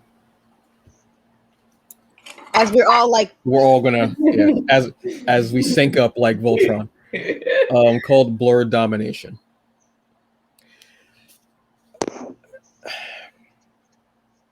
You're one of the people that put me on. You, John Allen, and Jeff Strange. You three saw something in me. I don't know what the hell it was. The light. Because I don't really pay attention. Yes. Stop it. And you all asked me to be a part of something in some way, shape, or form that has incredibly helped me and shaped me and hopefully made me a better person, but also challenged me in a way that I did not think I could be challenged. So, and I'm saying this with all honesty, seriously, like my eyes are getting ready to start watering, so let me just stop for a second. Thank you. Thank you for giving me some type of purpose and happiness in this and making me challenge myself. I felt a little bad at first doing the questions because I felt like a gatekeeper. I was like, what would I ask if I was trying to test Black women to see if they were really nerdy? How tall was Vegeta? How tall? Now, how tall was he in shoes, though? Because it was two different things. Yeah, this was such an incredible. I'll show you. Literally, you messaged me when I was walking home from work. It was a beautiful day out, and I didn't know what it was about. I was like, "Oh, okay, cool." She's probably gonna ask me like, if I read something, what have you. Great, cool, what have you. Ask me about these questions. I asked about how would you feel about doing these trivia questions for this card game that I'm coming up with called Blerd Domination. By the time I read the question, I had five. By the time I read her question, I had about 5 questions already written in my head. And I was so excited. I was like, oh, this is something different. I have a folder. I don't know if this will actually come up. Probably not. I have a folder in my phone, in my notepad, which I'm so glad I have this new phone where it has it there. And I started coming up with questions. I started coming up with multiple for choice, true or false, hard questions, bonus point questions if you did get the question right. But then you got a bonus point for the second part of the question. This was, and I'm still looking at it. I've stopped because I started consuming too much of my day, honestly. But I am ready when the expansion, when the television show, when the video game, when everything starts with it. Thank you. First of all, thank you for both of you being part of it. So, like we said, it started with ramen, right? It actually started with New York Comic Con, Yes. right? So we're at New York Comic Con, and a friend Robert Jeffrey introduced us. Yes. Love him. And when I meet someone and they are passionate about something, the way you are about comics, I'm like, I don't know what this man does for a living, but what he need to be doing, Yes. he need to be writing comic questions for the game. He needs to be on every panel about comics. Okay. He needs to be on every podcast. Okay. I'm like, he not only do you know your stuff, but you like Joy said, the light that you have, the person that you are instantly is like, this is somebody I need on my team. And when I asked you, I'm like, all right, okay, you doing the comics, anybody else that can do questions for, okay, we're gonna have anime, we're gonna have gaming, we're gonna have this, we're gonna have that. And you were like, okay, and you threw out some names. I contacted somebody. I think she just didn't know who the hell I was, so she just didn't respond. Hey. For like anime questions. I think she was just like, I don't know who this person is because we weren't on the friends list or whatever. Okay. So I'm like, okay. But then you introduced me to Joy. And I didn't even know from jump that y'all were related. I should have known with the joy, the joy that comes from Joy, is the same that comes from you. And I'm like, okay, this ain't no cousin hookup. No. She's official. Okay. She's got her streams. She's got, when I be seeing your Instagram stuff pop up and you're like, hey, look, this game made me into a cartoon character so that I can do I'm like, she is official. This ain't no cousin hookup, okay? This is official. I'm like, yes, I do want her to do the gaming questions. Yes, I do, because mine would be like, what's the highest level on Super Mario? But they'd be like, oh, I don't know nothing about no games. I'm like, I used to play fighting games with my sister, so Street Fighter and Mortal Kombat I can play a little bit, but I'm like, my son's I have 3 sons. They are big into gaming. And I don't know if y'all know how preteens are, but if you ask them questions, it's like, Yeah. Oh you want a couple games? No. I'm like, never mind. I got somebody official. That's okay. I don't need your help. I got somebody official. Thank you. Okay. But having you guys help me with this game, I mean, is amazing to me because I couldn't do it by myself. You know, I know what I know and I know what I don't know. You know, and I didn't want to be, you know, Googling stuff because I wanted, one of the things that I love that you guys did with your questions is because it is a blurred game, you know, a lot of the questions are focusing on Black characters or Black creators or, you know, things that are important to our community, you know, and I think a lot of people that consider themselves Blerds or Bleeks or that are in the fan community, a lot of times their focus is on the big stuff like Marvel and things like that. Right. And I wanted to make sure that indie creators got their due as well. I wanted to make sure that there were games that people may not know about that they'd want to know about. I played After Party because of you, Joy. Really? Yes. I love After. Oh, duh! Like, oh my god!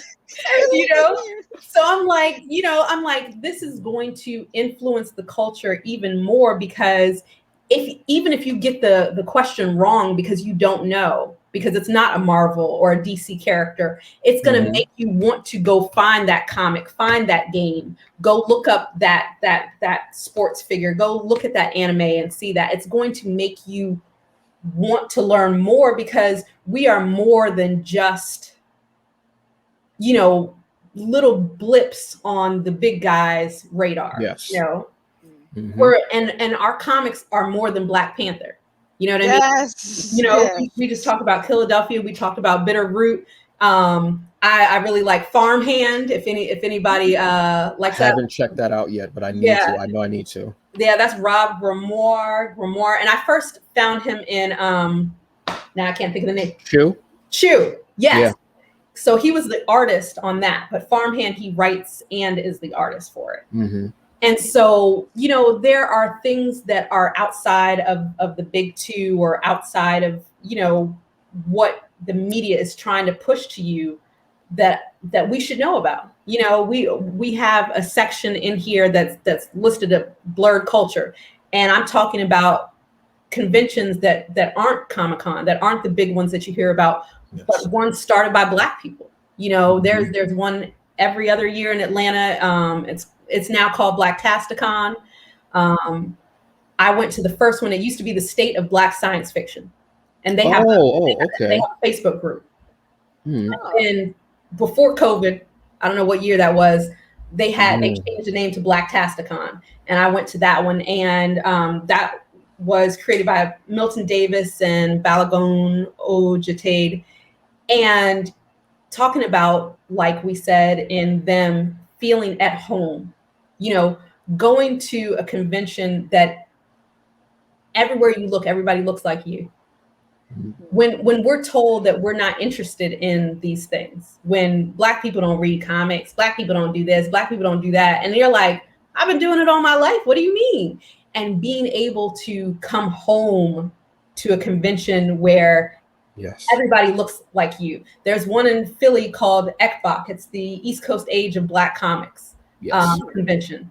You know, so mentioning those things in this game so that if you don't know about it, because they don't have the budget that Comic-Con does to advertise for it, that you'll have that in the back of your mind. Hey, this is something I can go to and I won't feel like, I know there have been incidences, I don't think at Comic-Con, but at some other conventions where the white fanboys have ostracized or, you know, or they're asked cosplayers, why are you Black, whatever the character you are. Yeah. Well, or she's not Black or she's not this. Why are you cosplaying as that character? To go somewhere where you know that's not going to be an issue. You know, you can cosplay any way you want.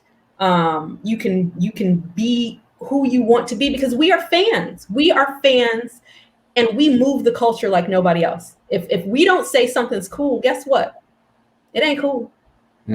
Thanks.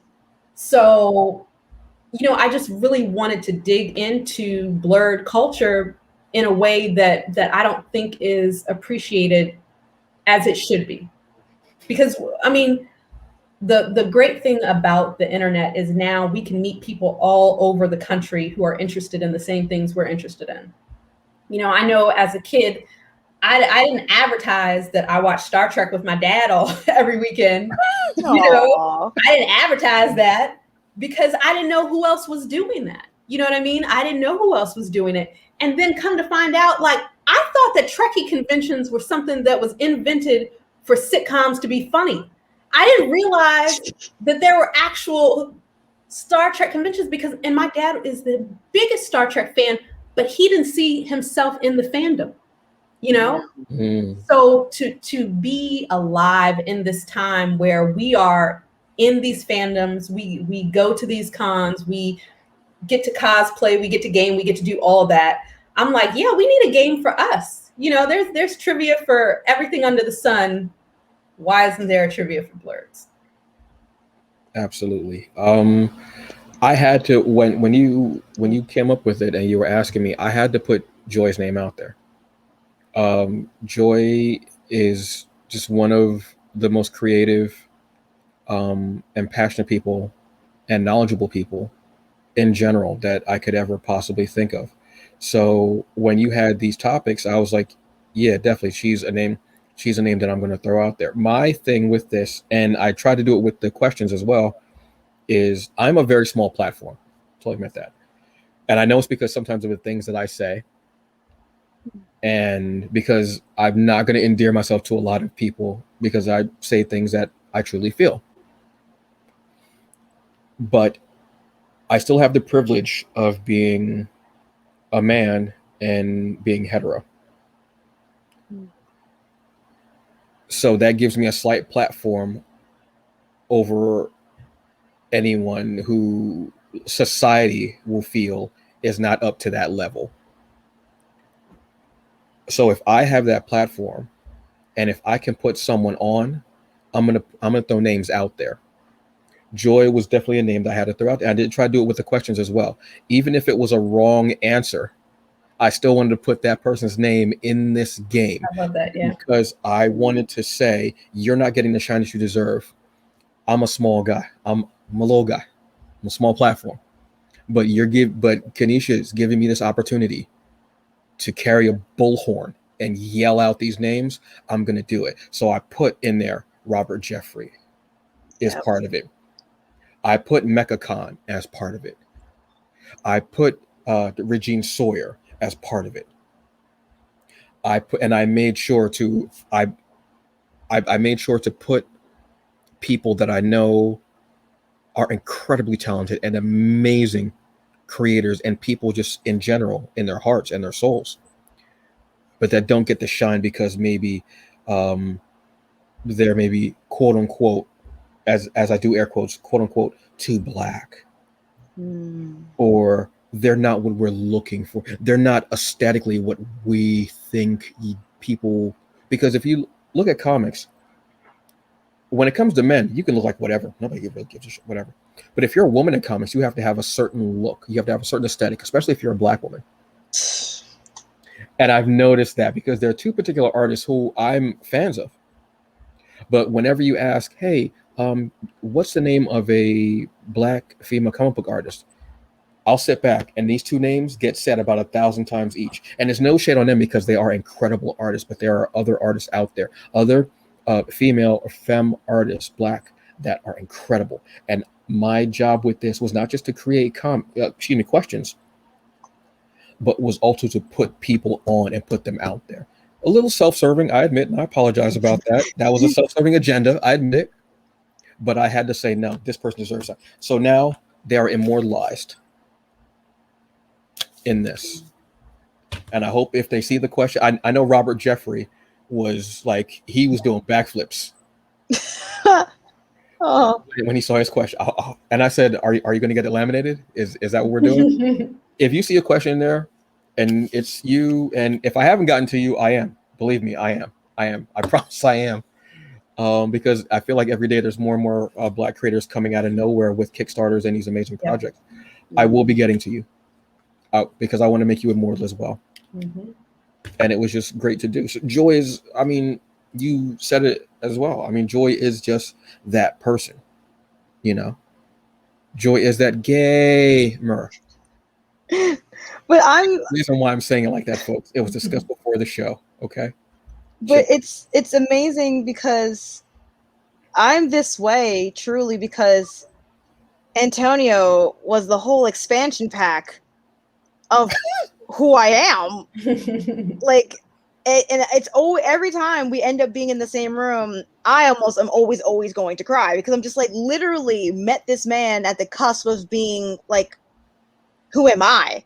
Like, I know I love video games, and I also know I'm a Black woman, but like, what can I do with that? Like, what makes me any different from any other Black girl that plays video games? And it's not really to be different, but just to really feel like I authentically want this and love this, and despite whatever man would say, oh well, you don't know what you're talking about, and you're not a real gamer, or you don't do the things that I do, that way I'm going to gatekeep all this.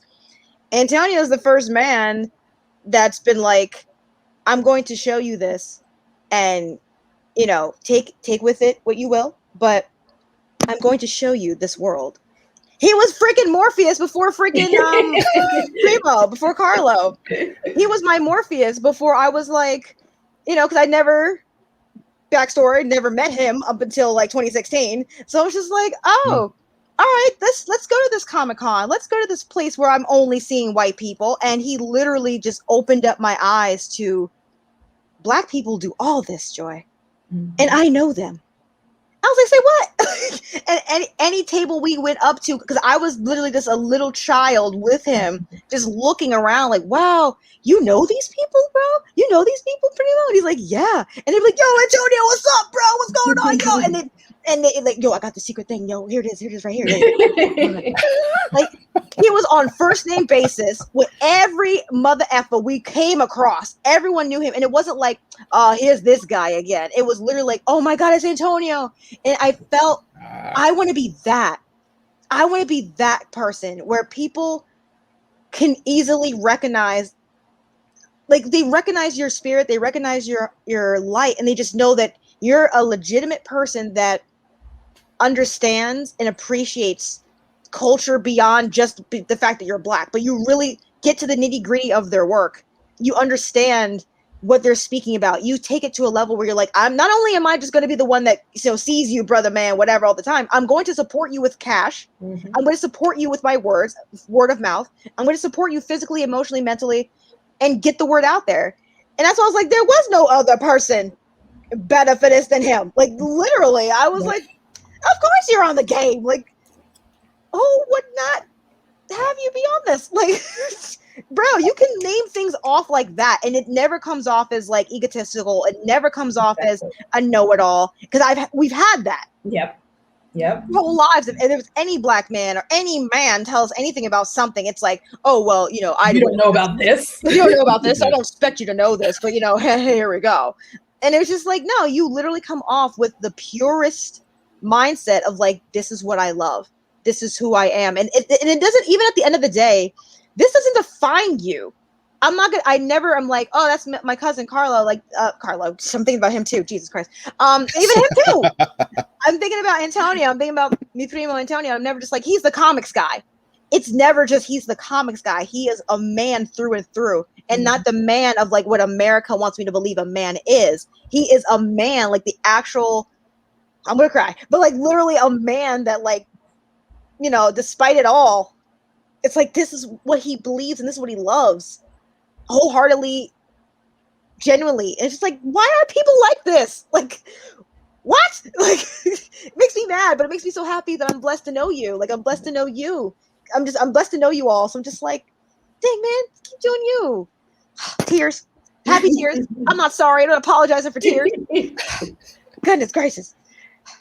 I agree with, I mean, everything. Like, you know, like I forget what year was that? 2018 when we met at New York Comic Con. Now, yeah. Because it was at the last real in-person real thing. Comic Con. Yeah.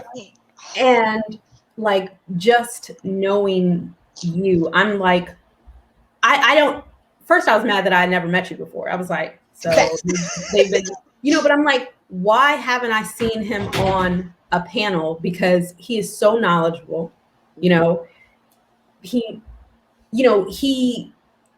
takes it to a level that like the fanboys don't, you know what I mean? Like he knows the deeper level of things. He thinks about things holistically. He's not a misogynist, which like we know that is rampant in geek culture sometimes, so why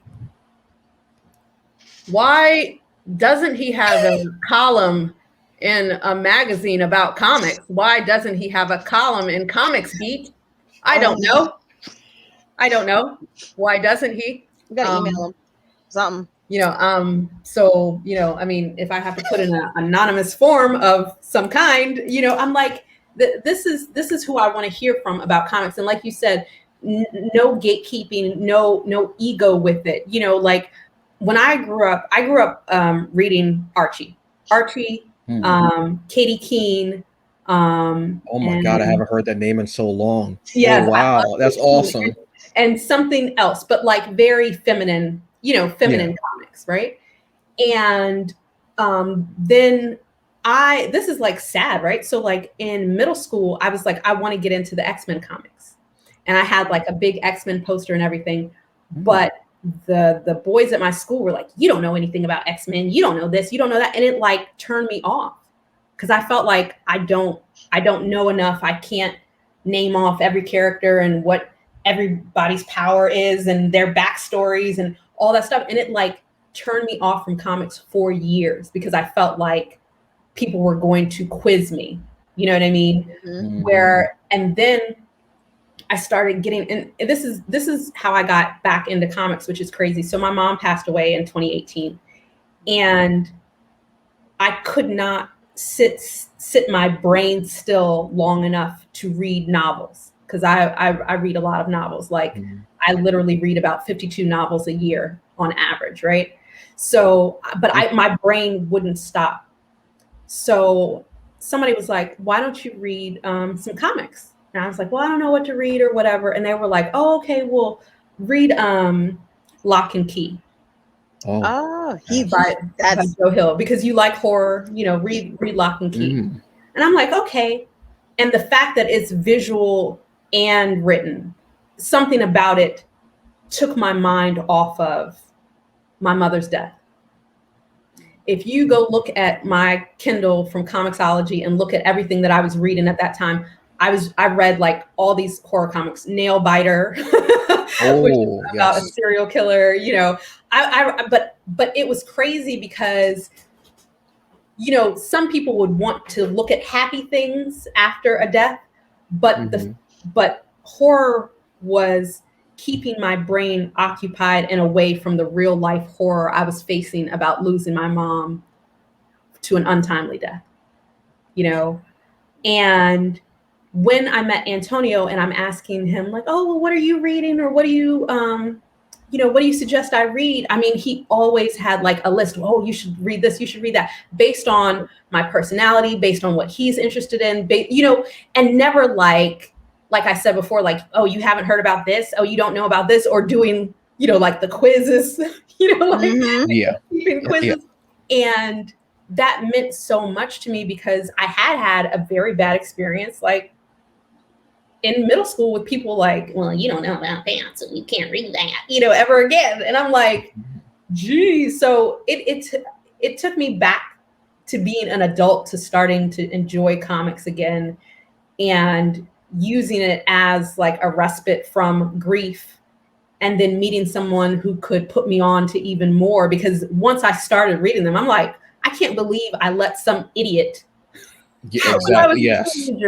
stop me from enjoying this, something that I truly enjoy, and having somebody that I can just ask, hey, what should I read now? Because there's so much out now, which is great, but I'm like, what should I read now? And just him always having a suggestion and always like welcoming you into the community instead of gatekeeping it. Like, that's amazing to me. And like I said with you, Joy, like I'm not a big gamer, but the joy you have for games and everything. I'm like, well, let me try, let me play, let me play. And I really, for people that I've known for a short time, like I really appreciate and love you guys for uniquely who you guys are. And I think that's rare, for people to accept who people are and what they bring to your life, has been, amazing thus far.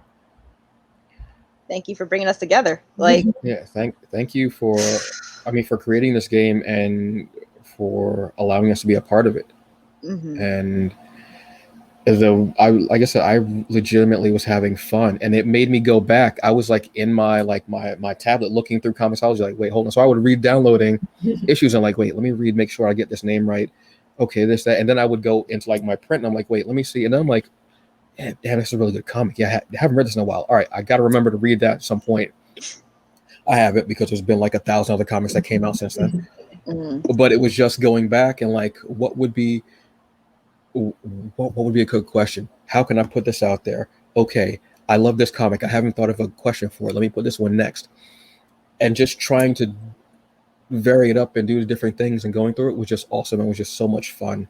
And I really appreciated it, honestly. And just, seeing people be happy about getting it, and like, oh my God, this came today, and, like tagging our names in there and saying, oh, this is great, what have you, this is on there, was just awesome.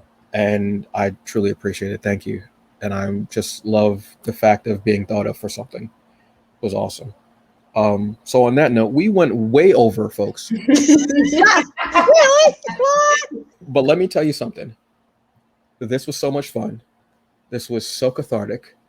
This was just, we didn't even get to tell you what, October, which is like horror month, quote unquote, all horror episode. Let's do it. Kenesha. Because you know what, by then we'll have the man with the hook. Yep. No, we don't say his name. Mm-hmm. And we'll also have all 3 Fear Street movies will be out. Yes. Which is awesome. I love, oh my God, that soundtrack was taking me back so hard, because I love 90s music. People always talk about 80s. I go, yeah, fine. Take me to the 90s. I'm good. Give me some maybe some grunge or some alt rock at times. It just takes me to a different place. So we'll definitely have to do that. But go out there and enjoy some horror. There's a lot of it out there. And I will be putting a link so you can go and order Blerd Domination. Okay. Great fun. Even if you're white, get it. Sure, why not? Support. Just pay money, just in general. Because you'll learn and you'll find out other products that are out, other comics, books, games, movies that are out there. You'll enjoy them, and you'll have maybe it'll take you to another level of your awareness as far as race and such go. Okay. So yes, I will be putting a link for that. I will be putting a link for JOYNFINITY as well. I will be putting a link for Kenesha. Awesome. I do want to do one last thing before we go. I just want to do the Bleek perspective. This is just something that I just want to say real quick. I'm going to try to do this at the end of everything, because sometimes you have to summarize a whole experience. So as we're doing the show, Lovecraft Country was just quote unquote canceled, and won't be getting a second season. As I've said when it first started, I did not expect it to get a second season. I expected it to be just a season show, much like Watchman. It was a perfect season. I'm happy with it either way, because it told a great story. And people are mad, and I totally understand that. But let me tell you this. Look at how the stars of that show and the writers and such like that have been catapulted into even bigger projects and more. Jonathan Majors is now part of the MCU, as is Wumney. Okay, that's a big thing. Being a part of that huge universe means longevity, another form of immortality, more money for them, where they can possibly, hopefully, put that into other projects that are Black projects. Whether it's a movie, whether it's going into Blerd Domination, which they obviously should, of course, or even other things like that. Look at how it's propelled our awareness, and it's made us look for even more Black projects. It's not a bad thing excuse me, it is a bad thing that it isn't going to get a good season. Okay. But it's a great thing that now we know these people. We see them, we recognize them. When we see them in a project, we normally say, yes, I want to go with that because I love them in that role, in that character, whatever they did, writing, directing, whatever it was that they did for that show. Let's not only look at the dark side of it, let's look at the bright side of it and say all the things that we're going to be getting from them, because they're still working. They're still here. They're still continuing. Afua Richardson, one of the best artists out there. Incredible. But now mainstream knows about her. Yeah. Mainstream equals white people. Let's be real. Let's be honest. Let's be honest. Let's be real. We're not going to hide anything. We're going to be transparent here, folks. So sometimes I'm going to say things that might be a little grating, that might hurt your feelings a little bit, but it's true. Now white people know about her. That's a beautiful thing. White people know about a black woman. It's always great when you know about a black woman. Let's look at the character of Hippolyta, which every time I saw her name, I was like, wait a minute, isn't it Hippolyta? Don't really think about it. Daughter's name is Dee, short for Diane. Mother of the Amazons, mother of Wonder Woman. Let's also look at the fact that Hippolyta, older black woman, full figure, she had nude scenes. Thank you, Lovecraft Country, for showing that older black women who have fuller figures from having children and living life and being human and enjoying damn good food were being shown as beings, shown as sexual beings, incredible beings, but also being shown as adventurers, travelers, strong. That's not a bad thing. That's a good thing. We also got a character that was of two spirits, which is an indigenous First Nations term for someone who can be, I want to make sure I get this right, someone who can be both of masculine and feminine energy, or also of body. Now, that death scene was incredibly jarring, and that was the only blight that I could see on the show, but I look at it like this. How many of us have ever seen that manner of representation before? We haven't. This show did a lot of great stuff. So let's not forget those lessons in the fact of it was canceled. So instead, all the people that you enjoy on that show, support them. Watch their show, watch their movie, buy their comics, buy their books, watch what they've directed, everything. Like their pictures on Instagram or their photos or their posts or whatever it is. Okay? And sometimes just look at it and be thankful and say, damn, that was a great show. I enjoyed it. And yes, I am drinking a Capri Sun because it's too hot for tea. But he's feeling it, though. And sometimes you need a little sunshine shined on things. So at the end of that, I just say, are you with me? Because I think you are. Hell yeah. So on that note, JOYNFINITY, Kenesha Williams, HBIC, head Blerd in charge. I'm not going to tell you again. I'm not. You're rude. Your mama didn't raise you like that. I know she didn't. Neither did your auntie. Apparently, I have auntie, big auntie energy. Whole entirely true. Yeah. Yeah. It is true. It is. So on that note, thank you very much to JOYNFINITY, to Kenesha. Amazing stuff. I'm happy with this first episode. Again, went long. I don't care because it felt good. Felt right. Sometimes you can't put a cap on the good stuff, the happy stuff. All right. So enjoy your day. Eat something that's tasty. Do the best you can with what you got, because in the end, it's all you get. All right. Amen. I'll see y'all later. Peace.